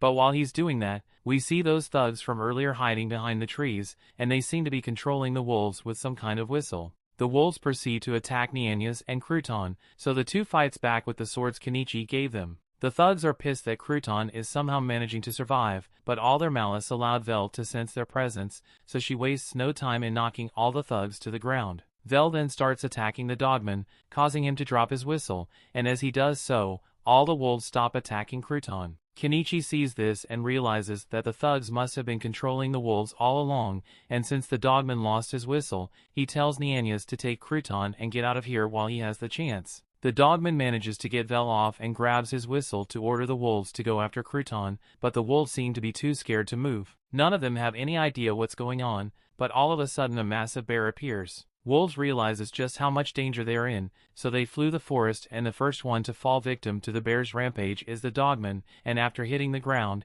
he definitely looks dead. The bear then switches its target and goes after Kenichi instead, but Vel stands in its way and then proceeds to scratch up the bear's face. Kenichi thanks Vel for the help and then pulls out more fireworks to try and scare off the bear. This is 10 times the usual amount, so Kenichi is sure it will get the beast off his tracks. But to his surprise, the bear actually eats the fireworks, resulting in a massive explosion inside its mouth. While the bear is still stunned from all the fireworks, Kenichi takes the opportunity to bring down this heavy machinery and whack the bear in the face to finish it off. Now that the bear is dead, Kenichi stores his body in his inventory as well as his backhoe, and he's glad he made it out of that fight alive, but he still had to think about what to do with the unconscious dogman. A little while later, Kenichi returns to Crouton's house to see if Mary is doing better, and thanks to the medicine he got, she's going to make a full recovery, so Crouton and his wife are deeply grateful to Kenichi. Kenichi isn't the type to go around saving others, but he has to admit that helping out her made him feel pretty good about himself. Just then,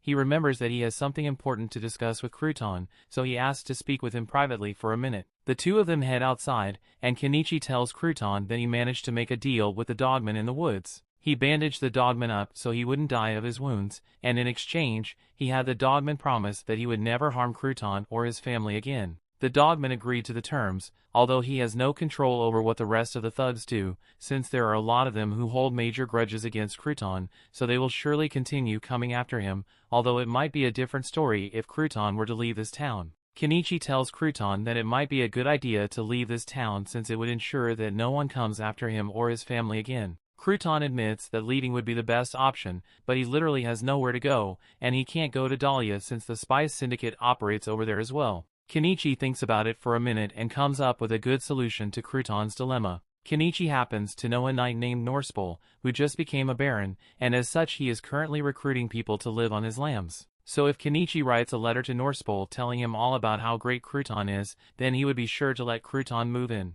The next day, Kenichi finally returns home and tells the others what happened while he was gone, but Miley is upset because he went on such an amazing adventure without telling her. Kenichi says there was no time to come get Miley, plus he needed someone to look after Anemone while he was gone, so there's no way Miley could have gone with him. A few days later, Crouton and his family finally decide to move away for their safety, so Crouton heads to Norspol's territory first to set things up, while Mary and her mother wait behind because Mary still hasn't fully recovered yet. While Kenichi and Miley are taking a walk outside, Miley catches the scent of blood, and that's when she notices a dogman behind a tree. Kenichi recognizes him as the same one from a few days ago, so he asks him what he's doing here, and the dogman simply states that he made a promise not to harm Crouton, so he was just tying up some loose ends to make sure no other thugs go after him. After all, dogmen always keep their promises. However, after his murderous binge, the dogman can't exactly stay in this city anymore, so he's going to be leaving as well. Later that day,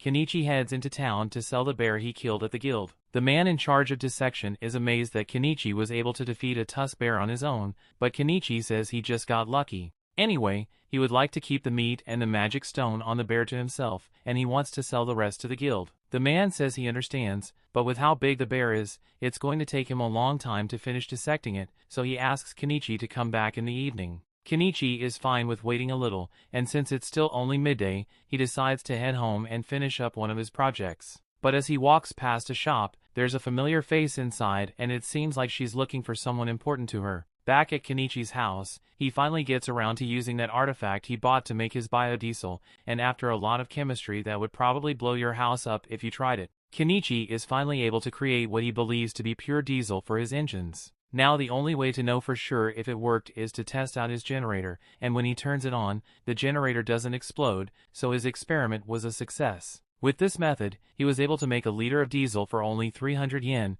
as opposed to the 3,000 yen per liter he was spending before this, so that artifact was a great purchase. Now that that's done, Kenichi leaves out some food for Miley and Anemone because he is heading back into town to pick up a few things. First, he heads to the old woman's shop to see if his grimoire is finally ready, and thankfully she's done with all the registration procedures so Kenichi can have his grimoire. Kenichi takes a look at the book and he's surprised to see that it has a magic stone embedded in it, so the woman explains that the incantation recorded in the grimoire is linked to that magic stone, so without it, the spell won't activate. Kenichi doesn't really understand what she means, but he plans to figure out the whole magic thing later anyway. Next on his agenda, he heads to the Adventurers Guild to pick up his items, and when he arrives, everything is already packed up and ready to go, so he puts it in his storage. He then heads to the front desk to collect his payment for the parts he sold to the guild, but Kenichi could hardly focus on the money with those two melons dangling in front of him. He finally snaps out of it and collects his money before leaving the guild, but as he is walking down the street, he hits a strange feeling like someone is watching him. It turns out that Kenichi's feeling was spot on, because he was being watched by someone and it turns out to be Primula. He is shocked to see her and asks what she's doing all the way out here, but Primula asks him how he could have been so cruel as to leave without her. Kenichi tries to explain that the only reason he left Dahlia was because of the nobles trying to capture him, but Primula still thinks Kenichi should have at least said goodbye to her. Kenichi can tell that this outburst is causing quite a scene, so he asks Primula if they can continue this discussion somewhere more private. Primula takes him to the hotel she's staying at and begins yelling at Kenichi again for leaving without giving her a chance to repay him for all the things he has done for her. Kenichi doesn't really think he did that much, but Primula reminds him that he saved her life, so she owes him a huge debt of gratitude. Kenichi is starting to get a little uncomfortable, so he changes topics and mentions how he heard rumors about Primula getting married to Norspol. However, while there were certainly discussions about it, Primula ultimately turned down the engagement, but that's beside the point. Primula says she's not going home unless Kenichi agrees to go with her, but Kenichi has no intentions of leaving, so Primula says she will just stay here with him then. Kenichi can tell that she's not bluffing, so he doesn't have many options here, but still, he's surprised that she managed to find out that he was living in this city. Primula explains that after Kenichi left, she spent every day stalking the guild registry to see if Kenichi's name would pop up somewhere in another city. And sure enough, she found his name one day on an updated registry, so she immediately got on a carriage and headed straight here. And now that she has found him again, she gets straight to the point and asks Kenichi to give her the most devious backshots known to man tonight. Kenichi is taken aback, but he sees how serious Primula is, so he agrees and the two of them head up to her room. As soon as they get up to the room, Primula begins taking off all of her clothes because she can't wait any longer, and you know what happened from there. The next morning, Kenichi returns to his house with Primula, and at first Anemone and Miley were really excited to see him, but that excitement quickly faded when they saw Primula, and Primula gets upset because she thinks Kenichi left her behind but chose to bring Miley with him. Kenichi tells her that he didn't choose to bring Miley, Miley just tracked him down on her own. The only one he chose to bring with him was Anemone, but is Primula really going to let herself be jealous of a child? Kenichi makes a good point, so Primula calms down for now and Anemone makes Kenichi promise that he won't bring back any other women, and this gets Primula upset again because she thinks Kenichi has been bringing women home. Later that night, Kenichi gets a bath ready, but when it's time to get in, all the girls say they want to get in with him. He doesn't want to have to deal with this, so he decides to just buy a second barrel so there are two baths. Once everyone is done with their baths, Kenichi sets up a blow dryer and after everyone's dry, he sits down at the table to try out the grimoire. He reads the incantations for a fireball spell, but as he completes the spell, his fears are confirmed because nothing happened. This means he has no magic power and he just wasted a ton of money on a book he can't use. He starts thinking of ways to sell the grimoire so he can make some of his money back, but while he was distracted, Anemone picked it up and started reading it. Only this time something is actually happening. It looks like Anemone possesses quite a bit of magic power because she was able to cast the fireball perfectly on her first try. Too bad they're in a log cabin though. The story continues. We see Kenichi panics and immediately buys several fire extinguishers to put out the fire, and once that's done, he goes to check on Anemone. She starts apologizing for causing so much trouble, but Kenichi isn't worried about his scorched cabin. He's much more amazed that Anemone was able to use magic. But all of a sudden, Anemone passes out, so everyone gets worried. They carry her into bed, and thankfully, by the next morning, her fever had begun to settle down, so Kenichi gives her a can of peaches to help raise her blood sugar. Everyone else has some peaches as well, and Primula is surprised by how much sugar there is in this, since nobles have a complete monopoly on sugar in the country. Anemone was fine after a little bed rest, so a few days later, when Mary had finally recovered fully from the chicory fever, Kenichi invited her over for a barbecue. He still has a lot of wild boar meat on hand, so he figured this would be a good way to get rid of it, and sharing a hunt with close friends is the exact kind of quiet life activity he has been hoping for. Kenichi is proud that his cooking skills are appreciated, so he decides to blow everyone's mind with a new bear curry recipe he came up with. As they all try the soup, they are astonished because bear meat is usually tough and stinky, but this dish makes it unbelievably good. As the day goes on, Mary and Anemone play together, and Kenichi helps the two of them make their very own picture books. But this is the first time Primula is seeing the picture books, so she asks Kenichi about it. Kenichi explains that it's just a book with images to tell a story, and after a brief moment of thought, Primula identifies a target audience for the book and is already making plans to expand sales all the way to the royal capital. She asks Kenichi for permission to these pictures books because she wants to start a business in Estrantia, and Kenichi is fine with giving her a couple of books, but he asks her what else she's going to sell. Primula has already thought of this, so she tells him she can sell those canned peaches Kenichi has and the bear stew he made. Both are really tasty, so she's sure it will sell out in no time, but they are going to need someone to help with service, so Mary's mother offers to work for them. After all, she would feel guilty if she didn't do something to help after everything Kenichi has done for her and her family. Besides, Primula is still new to Estrantia, so it would be good to have someone around who is familiar with the area. Mary also offers to help since she's old enough to start working now, and since everyone is going to be working at the new stall, Anemone doesn't want to be left out, so she says she'll work there too. The next day, Primula wants to get to work right away, so Kenichi takes her to the city gate and buys a food cart for her to use. As the day goes on, the food cart starts to pick up steam as customers begin filing in from all over the place. Unfortunately, with all the attention they were getting, they also ended up attracting a couple of scammers who put a bug in their bowl and then accused Primula of serving them bug-infested food. While all that was going on, Kenichi is busy doing some land surveying with his drone, and from the looks of it, the forest on top of that hill is completely untouched, so he is sure he will find a lot of medicinal herbs and forest veggies, but he wasn't expecting to find a ton of gemstones embedded in the rock. He's never seen gems of this color before, so he's not sure what they are, but he's convinced that they have to be valuable, so it looks like he's going to become a miner soon.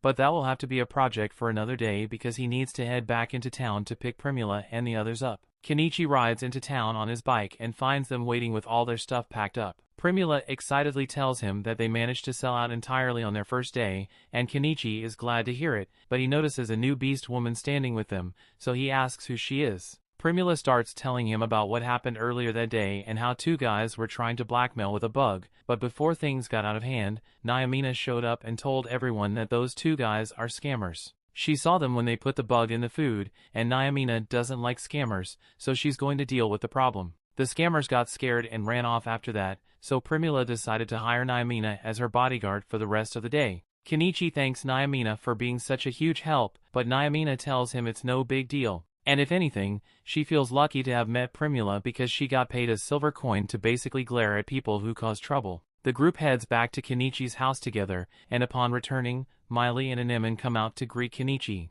But Miley becomes hostile when she sees that Kenichi came home with a new woman. Kenichi explains that Naomina is just a bodyguard that Primula hired, and she's only here because Primula wanted to treat her to dinner. Miley is fine with it as long as Naomina doesn't become another competitor for Kenichi's affection, so they all head inside to have dinner. Naomina gets to try some of Kenichi's bear meat stew, and she's amazed that bear meat tastes so good. The only thing that would make this better is if she had some wine to go with the meal. And as luck would have it, Kenichi does have some wine, so he pours Naomina a glass and she practically melts in satisfaction. Kenichi asks her if she would like to take a bath once she's done eating, and Naomina perks up in excitement after hearing that she can have a hot bath. And since the baths are going to be used, Anemone offers to heat them up. They head outside and Anemone proceeds to cast her fireball spell to set the bath drum on fire and heat it up instantly. She then does it again for the second drum and everyone is impressed with how good she is at using magic now. They all then take their baths and dry off in front of Kenichi's blow dryer,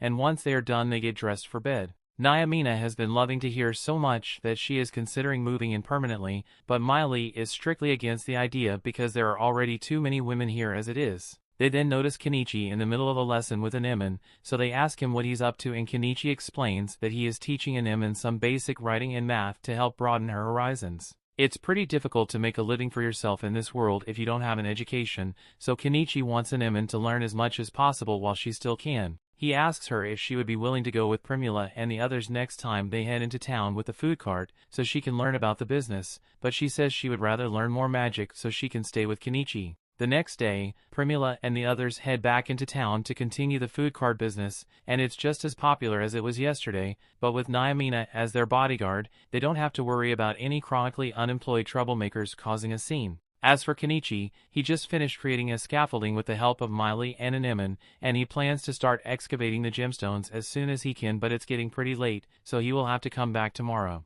As he is packing everything up, Primula approaches Kenichi and asks him how he always has such useful stuff inside his item box, but Kenichi tells her it's a secret. There are some things he can't tell her, no matter how much she asks, and he's aware that that makes him sound suspicious, but she's just going to have to put up with it. He then kisses her, but Nyamina tells Kenichi to stop with all the romance causes, reminding her of how single she is. The next day, the group returns to the plateau, and after Kenichi has cleared out a bit of the vegetation, they all begin searching around for all sorts of interesting plants. While the others forage through the bushes, Kenichi gets to work carving out the mountainside to get some of those gems. And when he finally pops one loose, he tosses it into his item box to have it appraised, and it turns out that the gems are worth 200,000 yen each, and there are a lot of them, so Kenichi practically hit the jackpot. After a long day of lucrative gem mining, the group heads home and Kenichi starts working on dinner. He has something special in mind, so he has the girls help him grind some of the bear meat down, and then teaches them how to wrap the gyoza, but Miley and Nyamina can't help with this step because of all their fur. Once all the pieces have been folded, Kenichi puts them in a pan to cook, and eventually the gyoza is ready to be eaten. They are all in love with the flavor and texture of the gyoza, especially with this yellow sauce Kenichi prepared for it, so Kenichi tells them that the yellow sauce is mayonnaise. Nyamina has heard of mayo before because it's really popular in the Empire right now. Apparently a mage created it using magic, so Primula asks Kenichi if he used magic to create his mayonnaise, but Kenichi tells her he just made it with eggs. Primula is shocked to hear that something as amazing as mayo can be made without magic, so she asks Kenichi to show her how to make it, but he doesn't want to do that right now, so he tells her to wait a bit. In that case, Primula asks him if he will let her sell his gyoza recipe at her food stall tomorrow. Kenichi says he is fine with it, but making the gyoza is a lot of work, so he's not sure Primula will be able to handle it. However, Primula tells him that won't be a problem because she can just hire more workers. Kenichi is impressed by how proactive Primula is being, so he offers to show her one more of his recipes. He tells everyone to follow him outside because he has something special to show them. He quickly deuces the meat and some alcohol, causing a huge fireball to form, and once he's done grilling the steak, he gives Nyamina a bite. Nyamina goes silent after taking her first bite, so Kenichi asks her if there's something wrong with the steak, but on the contrary, she went silent because the steak is simply too perfect, but it has a strange smell on it. Kenichi explains that the scent is probably from the liquor he used to marinate the steak, but as soon as he mentions liquor, Nyamina pounces on him and starts asking for a drink. Kenichi eventually agrees to let her drink a little, but he warns her that this stuff is pretty strong, so she should pace herself, but Nyamina completely ignores him and downs the whole glass in one gulp. She immediately gets drunk and starts hugging Kenichi as thanks for the liquor, but Miley can see where this is going, so she pulls Nyamina by the hair to get her off Kenichi. Nyamina tries to assure Miley that she's not trying to steal Kenichi away from her. She just wants him to let her live in the shed,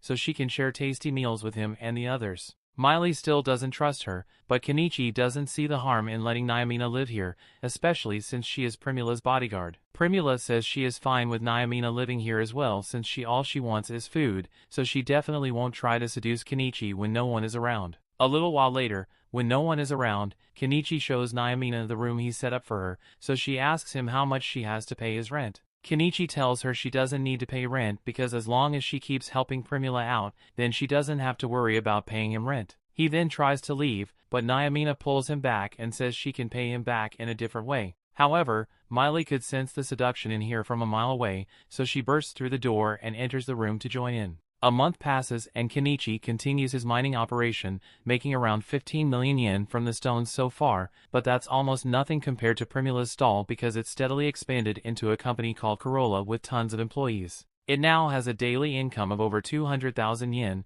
so we're looking at an annual income of over 100 million yen. Kenichi still finds it hard to believe that Primula was able to build all this from the ground up in a month, but her success is largely due to Kenichi's wonderful products. Kenichi is just glad he was able to spend the last few weeks doing his own thing because it has been really relaxing for him. He wishes he could continue living a quiet life just like this, but it looks like he's going to have a troublesome guest show up soon, because word of his achievements has reached the royal castle and the princess seems particularly interested in meeting him. The story continues. We see Primula get summoned up to the castle to meet with Lady Eupatorium. Eupatorium is rather impressed with how well Primula has done for herself after only being in the city for a few weeks. And while Primula is busy with her meeting, Kenichi decides to head back to the magic shop to see if there's anything useful he can buy. While there, he spots an explosion magic grimoire, and he recalls how the old man used it back when they fought Shaga, so he immediately offered to buy it. And as a little bonus for being such a good customer, the shop lady gave him a household spell book for free. After everyone gets home, Primula fills Kenichi in on the details of her meeting with Eupatorium, and basically she wants to buy a brooch from Kenichi because she saw another noblewoman with one, so now she needs to get one too. Kenichi doesn't mind since it's more business for him, so he pulls a brooch out of his storage, and by chance the engraving on the brooch happens to look a lot like Eupatorium. So Kenichi tells Primula to say it was custom made because that will get Eupatorium to pay a higher price. After dinner, Kenichi heads outside, but before he can start working on anything, Miley asks him if he wants to come to a dungeon with her. Kenichi had no idea that dungeons existed in this world, so he is really excited to go, and so is Anemone. Kenichi tries to convince Anemone to stay behind since dungeons aren't safe for a child like her, but Anemone insists, so Kenichi eventually agrees to have her tag along. They soon arrive at the base of a cliff, so Kenichi gets everyone some headlamps and they all head in. They don't run into any monsters, but they do find some shiny rocks in the wall, and Kenichi instantly hears the sound of money rolling into his bank account, so he pulls out his generator and drill to get to work. It's insanely loud in the cave, but who needs hearing when you're gonna be rich? Although he doesn't want Anemone to go deaf in her teens, so he asks Miley to take her a safe distance away to avoid the noise. Miley is about to do that, but all of a sudden she senses something nearby, so she warns Kenichi of the incoming threat. It turns out to be a medium-sized Australian spider, and personally I would have started running by now, but Kenichi pulls out his crossbow and prepares to fight. The spider seems to be stuck in the right crawl space, so Miley tells Kenichi they have to kill it before it escapes. Kenichi fires a shot at the spider with his crossbow, but the arrow pretty much bounces off the spider's exoskeleton. Miley then fires a shot of her own, but she aims for the spider's eyes, and this time it manages to do damage. It looks like the spider's eyes are its weak point, so Kenichi tells Anemone to use her fire magic to target its eyes. Unfortunately, Anemone is paralyzed in fear, so she's not going to be of much use against this thing. The spider manages to make it past the crawl space and starts firing webs to capture Anemone, but luckily Miley grabs her and dodges the spider webs. Things are getting really bad, so Kenichi throws some firecrackers at the spider and distracts it, and summons his bike so he and the others can escape. He then drives as fast as he can until they make it out of the cave, and thankfully it doesn't look like the spider is chasing them, so Kenichi drives straight home. After getting back, Kenichi tells Nyamina and Primula about what happened, and Nyamina is upset that she didn't get invited to go on such an exciting adventure. She blames Miley for leading her out, but Kenichi tells her not to get so mad because he's planning to bring her along when he returns. After all, he still needs to go back to the cave because he left his generator there, and there are still a lot of valuable gems in the cave, so he's hoping to mine some more. Nyamina is technically supposed to be guarding Primula while she works, but Primula says she's planning to take a break for the next few days, so Nyamina is free to do whatever she wants. While the girls are all drying themselves off, Kenichi recalls that he bought an explosion grimoire, so he asks Anemone if she would like to try it out. Anemone excitedly runs over to the table so she can start practicing, but before she finishes the chant, Kenichi stops her because he doesn't want the house to explode. He tells her he's glad she's excited, but she can try the spell out later, preferably far from the house. Nyamina then offers to teach Anemone everything there is to know about being an adventurer, and the next day they begin practicing to take down the spider. Once all their stuff is ready, Kenichi asks Anemone if she's sure she wants to go back in, and she tells him she's perfectly fine, so they all head in together. After walking through the cave for a bit, they arrive at the spot where they got attacked by the spider. Kenichi finds his generator and jackhammer on the floor nearby, and he recalls that the spider showed up as soon as he started using this thing, so he powers it up and starts hammering away at the gem to lure out the spider. A few seconds later, the spider emerges from the hole, so Kenichi summons several cans of insecticide and has everyone aim straight for the spider. And once it has been hit with a good amount of poison, Kenichi tells Anemone to use her fire magic on it. Anemone does, as instructed this time, shoots a fireball straight at the spider, lighting it on fire and forcing the spider to retreat. Everyone congratulates Anemone for doing such a good job, but they still need to finish the spider off, so they follow it through the tunnel and eventually find the spider sitting in an open cavern. They aren't letting it get away, so they all start spraying it with even more insecticide, and that finally kills the spider, but the group has even bigger issues to deal with. Specifically, the massive spider in the corner of the caverns just woke up. This one is female, so it's 5 times the size of the male one they just killed, but that means it's too big to fit through the passage. As long as they can make it out, it'll probably die of starvation, but before they could escape, the spider blocks off the exit. If the spider attacks them as they are now, they are done for, so Vel steps up and runs across the spider's legs to claw out its eye. And now that it's blind, it can't attack them anymore, so Kenichi tells everyone to unload all their spray cans on it. He then asks Anemone to use her fire magic on the spider, so she does, but even though it sets the spider on fire, it doesn't actually do much damage. Kenichi assumes the spider must have some kind of resistance to magic, but even if that's the case, he has no idea why the spider isn't attacking them. Naomina explains that since they've already blinded the spider and Oza can't kill them, so it probably intends to block the exit with his body until everyone in here starves to death. Kenichi is pissed that the spider would try using such a dirty tactic, but since they aren't in any immediate danger, he takes a moment to go grab the other spider corpse from across the cave. While he was doing that, Naomina and Miley were busy spraying as much insecticide on the spider as possible. But no matter how many cans they use, that thing just won't go down. They are running out of options, so Kenichi decides to take drastic measures and buys a piece of heavy machinery, an excavator. Naomina is shocked by what she's seeing and asks what this thing is supposed to be, so Anemone explains that Kenichi can summon these things to help him fight. As Kenichi is climbing into the control box of the excavator, Anemone tells him she wants to ride with him. And she won't take no for an answer, so Kenichi allows her to ride with him just this once. He charges at the spider with the excavator and tries to strike it with a shovel, but the spider grabs onto it and starts trying to climb the excavator over. Fortunately, Kenichi is able to regain control and throws the spider to the ground. He then tries to finish the spider off by crushing it with a bucket, but the worst thing imaginable happens just then: the engine stalls. Kenichi desperately tries to start the excavator again, but he's having no luck, so Anemone tries to buy him some time and begins casting the spell for explosion magic. Even though it's her first time, she perfectly recites the spell and casts an explosion that sends the spider flying into the wall. Kenichi finally manages to get the excavator back up and running, so he once again drives straight at the spider and proceeds to crush it against the ceiling until the spider finally dies. After all is said and done, Kenichi stores his excavator as well as the spider's body. And normally he would be really upset because he had to spend 10 million on that excavator, but after mining the gems, he made more than enough money to cover the costs. Once they get back to the surface, Kenichi asks Anemone if she managed to learn how to use explosion magic because he doesn't remember seeing her practice it. So she tells him that this was the first time she ever tried it, which makes them really impressive that she pulled it off. They eventually return home, and although Primula knew they were going spider hunting, she never could have imagined that the spider would be this big. After Primula calms down, Kenichi heads inside to start preparing dinner, but to everyone's horror, he plans to use an egg he found in the spider to make it. Everyone else thinks it's going to be disgusting, but Kenichi is curious about what a giant spider egg would taste like, so he starts making an omelet. He has a bunch of other stuff in there, so by the time he's done,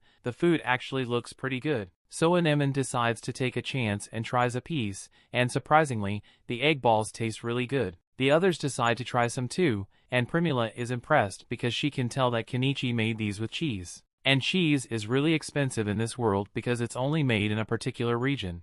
However, Kenichi tells her it's actually really easy to make cheese. As soon as he says this, Primula suddenly gets in his face and asks him to teach her how to make cheese. Kenichi normally doesn't like revealing recipes, but since Primula was so persistent, he decides to show her how to make it. All you need is some milk and apple vinegar, and a cheesecloth. And once you're done mixing, you'll have a nice serving of cottage cheese. Everyone tries a piece, and they are in awe that Kenichi knows how to make something so tasty. But all of a sudden, Primula asks Kenichi if it would be alright for her to share this recipe with Lady Eupatorium. Kenichi really doesn't like the idea of getting involved with nobility, so he asks Primula why she wants to share it with Eupatorium. Primula explains that for the past few days, her food business has been getting harassed non-stop, and it's more than Naomina could possibly handle. Primula's business is being targeted because they know she doesn't buy her spices from the Spice Syndicate, and Thoughtolum, one of the most corrupt merchants in the city, was behind it all. Primula can't deal with Thoughtolum on her own,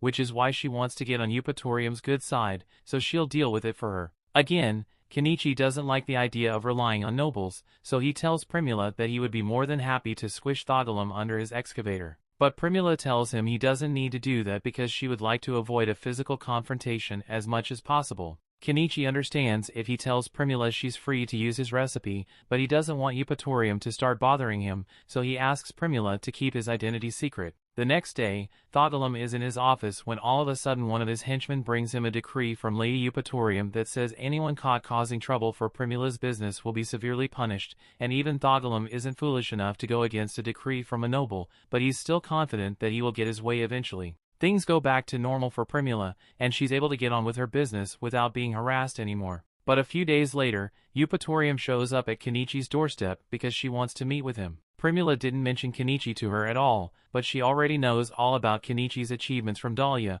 which is why she's come here to beg Kenichi for a favor, and Kenichi can already tell that this is going to be troublesome.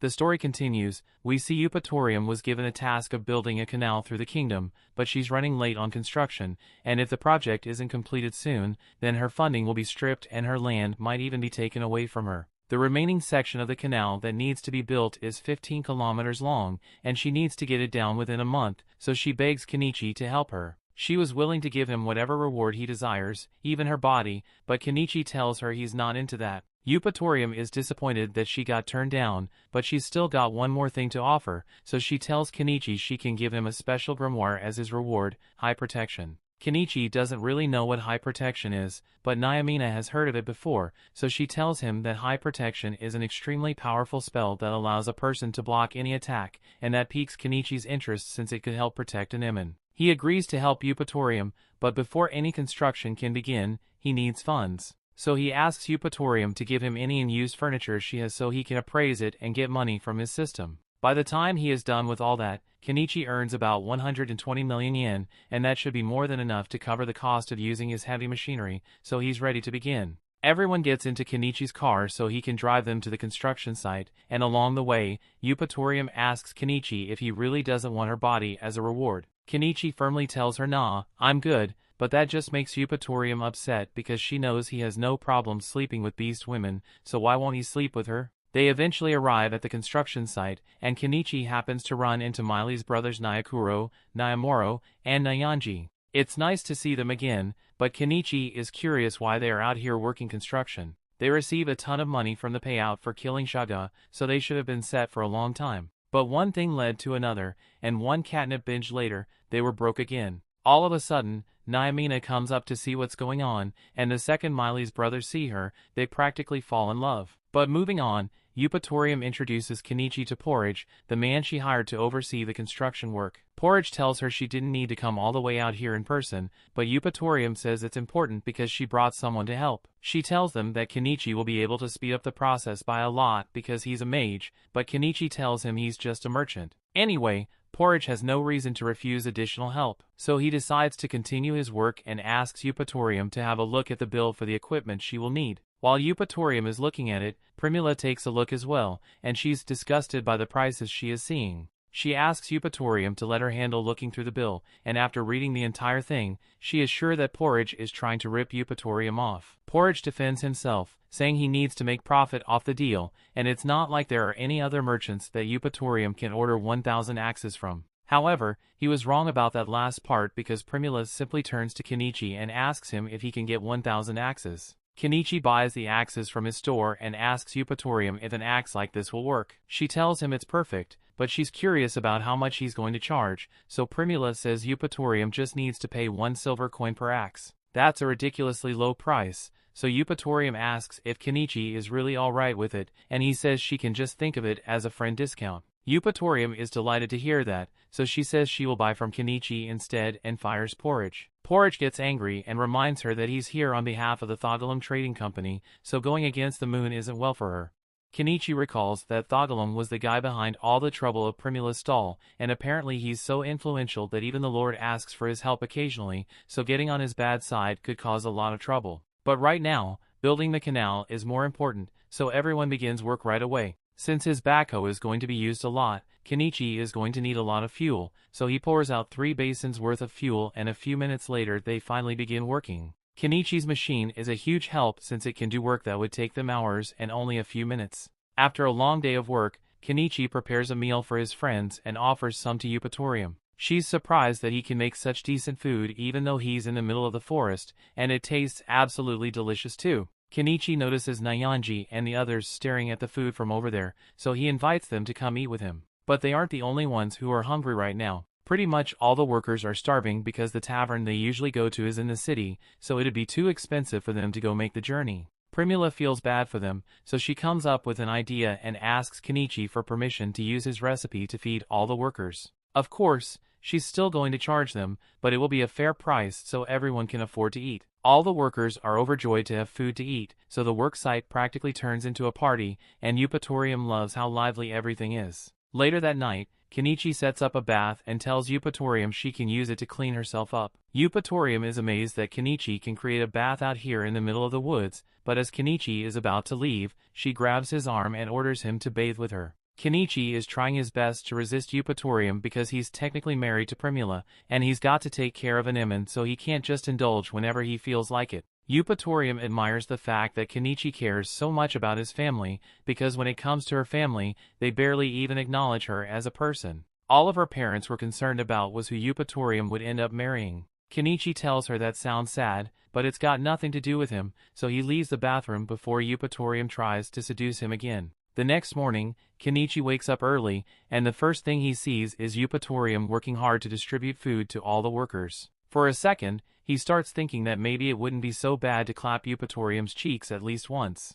As soon as he starts thinking that all the girls close in on him because they can tell what Kenichi is thinking. But he tells them he wouldn't actually sleep with Eupatorium because she's a married woman and he's smart enough to avoid that drama. Eupatorium knows Kenichi doesn't want to fall for her, but she's got a whole month with him, so sooner or later she's going to make him give in. A few moments later, Porridge and one of his associates return to the work set to complain because none of the workers have been coming to the tavern they run to eat. Primula tells them that's because she started selling food to them at an affordable price, so none of the workers need to go to their tavern anymore. And she makes it clear that the reason they lost their customers isn't because Primula stole them, it's because they were setting their prices way too high. So if they ever hope to recover, they need to start being more honest in their business. After that, work continued as usual, and after the trees have been cut down, Kenichi drove past in his backhoe to put all the wood and debris in his storage. They were making good progress on the canal, and by noon Eupatorium's servants finally arrived, so there are a lot more people than before and water is starting to become a bit of an issue. He could buy it from his store,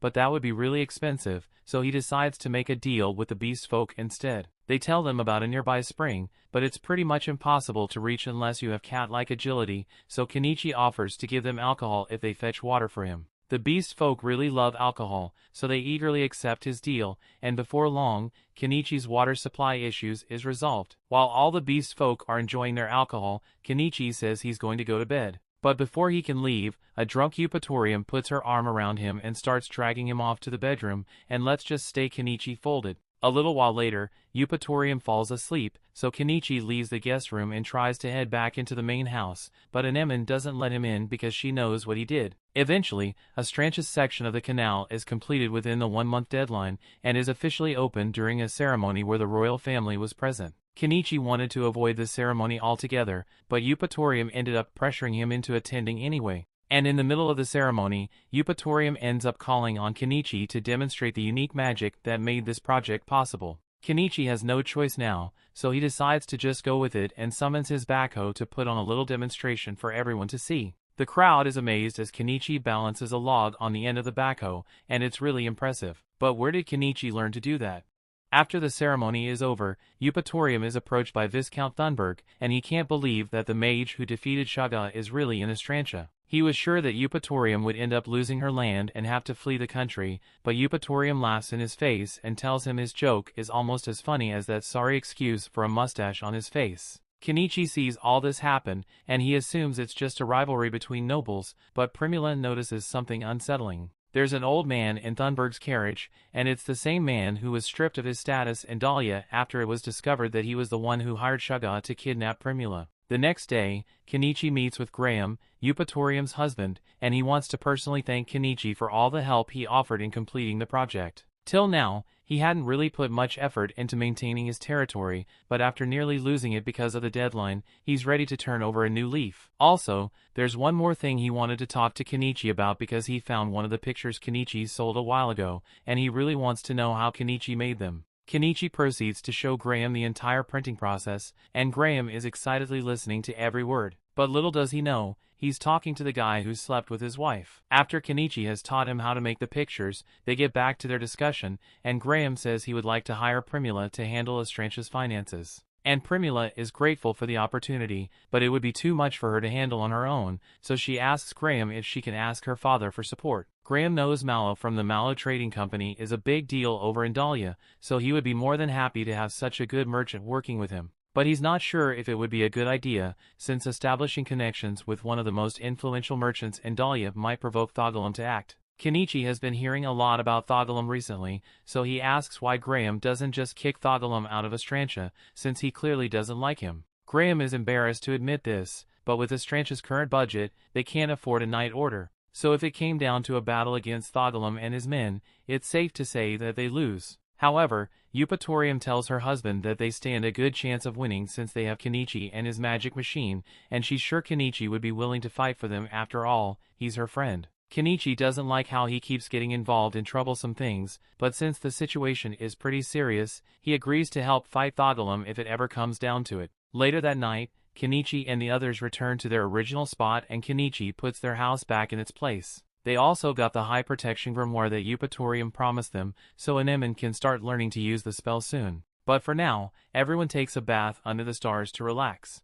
The story continues. We see in the royal capital, Princess Lilith goes to see her mother while she's working because she heard that something interesting happened. The queen tells her that the Viscount of Estrantia actually managed to build Sue's section of the canal within the deadline. It's kind of funny because before this she kept getting letters from Thunbergia telling her to strip the Viscount of Estrantia of his land and status for being incompetent. It's obvious that Thunbergia just wanted to claim Estrantia for himself, but the queen would have had to do it if the Viscount of Estrantia had failed to fulfill his duties. However, an extremely talented mage appeared and helped him complete the construction in no time. This mage is the same Kenichi, who has a long list of achievements, so the princess thinks it might be fitting to bestow him with the title of Sacred Knight at some point. Meanwhile, Kenichi is still enjoying his bath with everyone, when Nyamina mentions how amazing it is that Anemone is able to use magic so easily. Kenichi assumes that Anemone must have inherited her magic genetics from her mother, so he asks Anemone if she knows anything about her mom. Anemone says that her mother is the one who named her,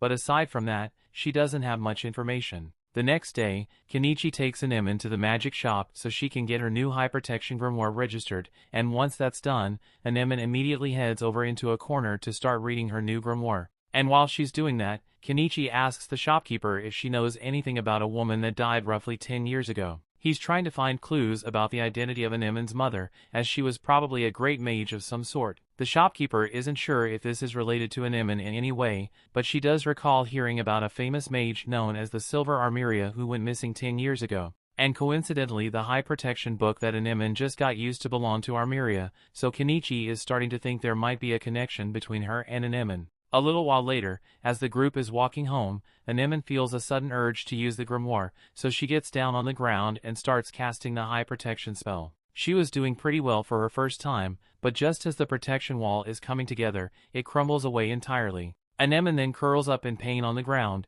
so Kenichi thinks it must have something to do with her failed spell, but Anemone is actually just having her first period. A couple of hours and a few painkillers later, Anemone is back to her usual cheery self. The next day, Kenichi notices a carriage approaching his house, and Mallow must know something we don't because he just drove his carriage over a lake. Anyway, He came because he wanted to visit Primula, but also because he wants to discuss the measures they are going to take to get rid of the glum. But before that, Kenichi has something important he wants to talk to Malo about. For a while now, he has been calling Primula his wife, but he never formally asked for her hand in marriage, so he wants to do that now. Primula has been living with Kenichi for months now, but she is still incredibly touched by the gesture, and Malo couldn't ask for a better son-in-law. That evening, a feast is held in celebration of Kenichi and Primula's official marriage. And as for the measures against Thugalum, they are going to establish a company to push him out of the market altogether. The next day, another carriage shows up on Kenichi's doorstep, but this time it turns out to be Norspol and he came looking for Primula.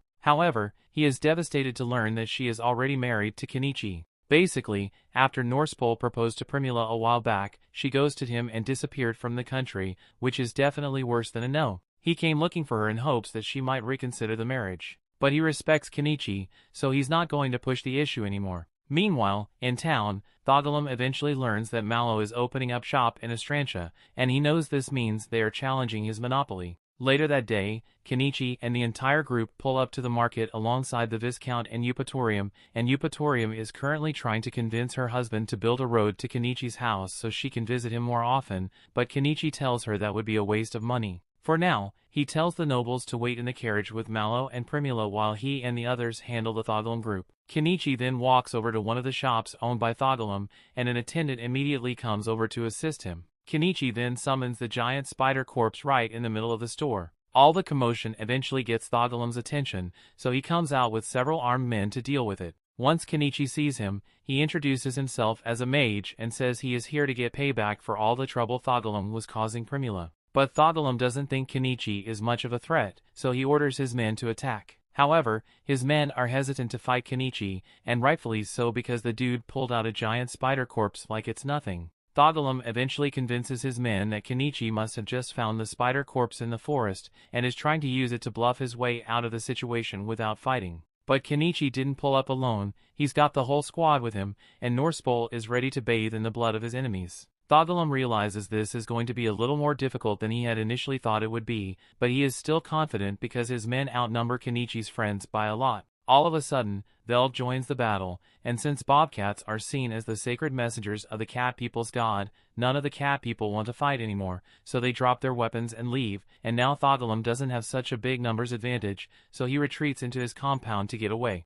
Kenichi and the others chase him inside, but it looks like that was part of Thugalum's plan because he had even more men waiting inside. And these are dog people, so they have no problem running the fade against Holy Cat. The leader of the dog people jumps down to attack Kenichi, but Norspol jumps in to save him and an all-out battle ensues. Both Nyamina and Miley run in with their weapons and they got deep hatred for the dogs, so they are very motivated to land kill shots. Meanwhile, Norspol is still fighting the dog leader, but he gets caught off guard by a dagger thrown at him. Luckily, Vel saves him, so he is able to charge back in and slices the dog man in half. Kenichi then pulls out his backhoe, and he proceeds to mess up as much stuff as he can in Thugalum's complex, probably squishing a few people in the process too. Thugalum realizes he is losing, so he tries to flee from the complex, but Kenichi follows him and summons an even bigger machine to destroy the whole building once and for all. However, Malo tells him to stop because he needs somewhere to move in once the Malo company is established in Estrantia. Kenichi agrees to stop, but then Thugalum starts yelling that Kenichi won't get away with this. But on the contrary, Kenichi tells him they've already gotten away with it because Kenichi may have started the fight, but Thugalum's men were the first to draw their swords. And it just so happens that Kenichi was escorting the Viscount today, so an attack on him can be seen as an assassination attempt on the Viscount. Now this is all totally made up, but Kenichi has the Viscount on his side, and all it takes is one word from him to have Thugalum locked up for attempted murder. Now Thugalum is left with no choice but to listen to the demands of the Viscount, so he tells him to leave Estrantia immediately and never return. As Thugalum packs up the few things he was allowed to take with him, he gets into the carriage with his family, and he is man enough to admit that he lost, but he only lost because they had Kenichi. He also knows all of Malo's recent success with those brooches and bicycles must have been because of Kenichi as well. So he congratulates him on finding such a good partner, but he reminds him that he still has enemies out there like the one who paid to kidnap Primula. So he had better watch his back and this won't be the last time they hear of the glum. Just then the carriage arrives and it is here to deliver a letter to the Viscount. The letter is from the royal palace, and it instructs the Viscount to send Kenichi to the royal capital as soon as possible so he can meet with the king. Since it is a royal decree, they have no right to refuse the summons, but they have no idea whether royal family would want to see Kenichi. Thougolum overheard the whole thing, so he laughs maniacally and tells Kenichi he had let himself stick out so much was bound to invite trouble at some point. As Thougolum rides off, Kenichi thinks about what he said about Primula getting kidnapped, and now that he really thinks about it, what could have been the reason for it? Shaga obviously did it because a noble paid him, and at first he thought the noble was just in love with Primula or something, but maybe it goes deeper than that. Thunbergia might have pulled some strings to cover it up, but it's possible that the spy syndicate was involved in the kidnapping. They were probably trying to cripple Malo's company because they were jealous of all the success he got from selling Kenichi's goods. And if that's truly what happened, then Kenichi is partially responsible for Primula getting kidnapped in the first place. That night, Kenichi has a discussion with Primula and Malo, and tells them that he wants to stop selling goods to them temporarily. He explains the whole theory that Malo is being targeted because he has access to exclusive goods and Kenichi doesn't want to cause him any trouble. Also, with Kenichi being summoned by the king, he has no idea what kind of trouble he might have tied deal with, so he would rather not get Malo's company involved. However, Primula tells Kenichi that he is mistaken about something. He isn't causing trouble for them, it's just the risk that comes with doing profitable business. Kenichi reminds her that she nearly died because of those risks, but Primula is willing to accept that. She has already made up her mind to live alongside Kenichi, and with the power he possesses, it was only a matter of time before the royal family king looking for him. But whatever happens, she wants to continue to support him. The next day, Crouton's family is finally ready to move into Norspol's barony, so Anemone says goodbye to Mary as the carriage departs. After that, Kenichi packs up all his stuff, and at first he wanted to just ignore the royal summons and run away. But that would cause a ton of trouble for the Viscount, so he ends up heading for the royal capital in his car with his family. That brings the episode to an end. Thanks for watching. Want next part? Subscribe the channel and turn on notification bell.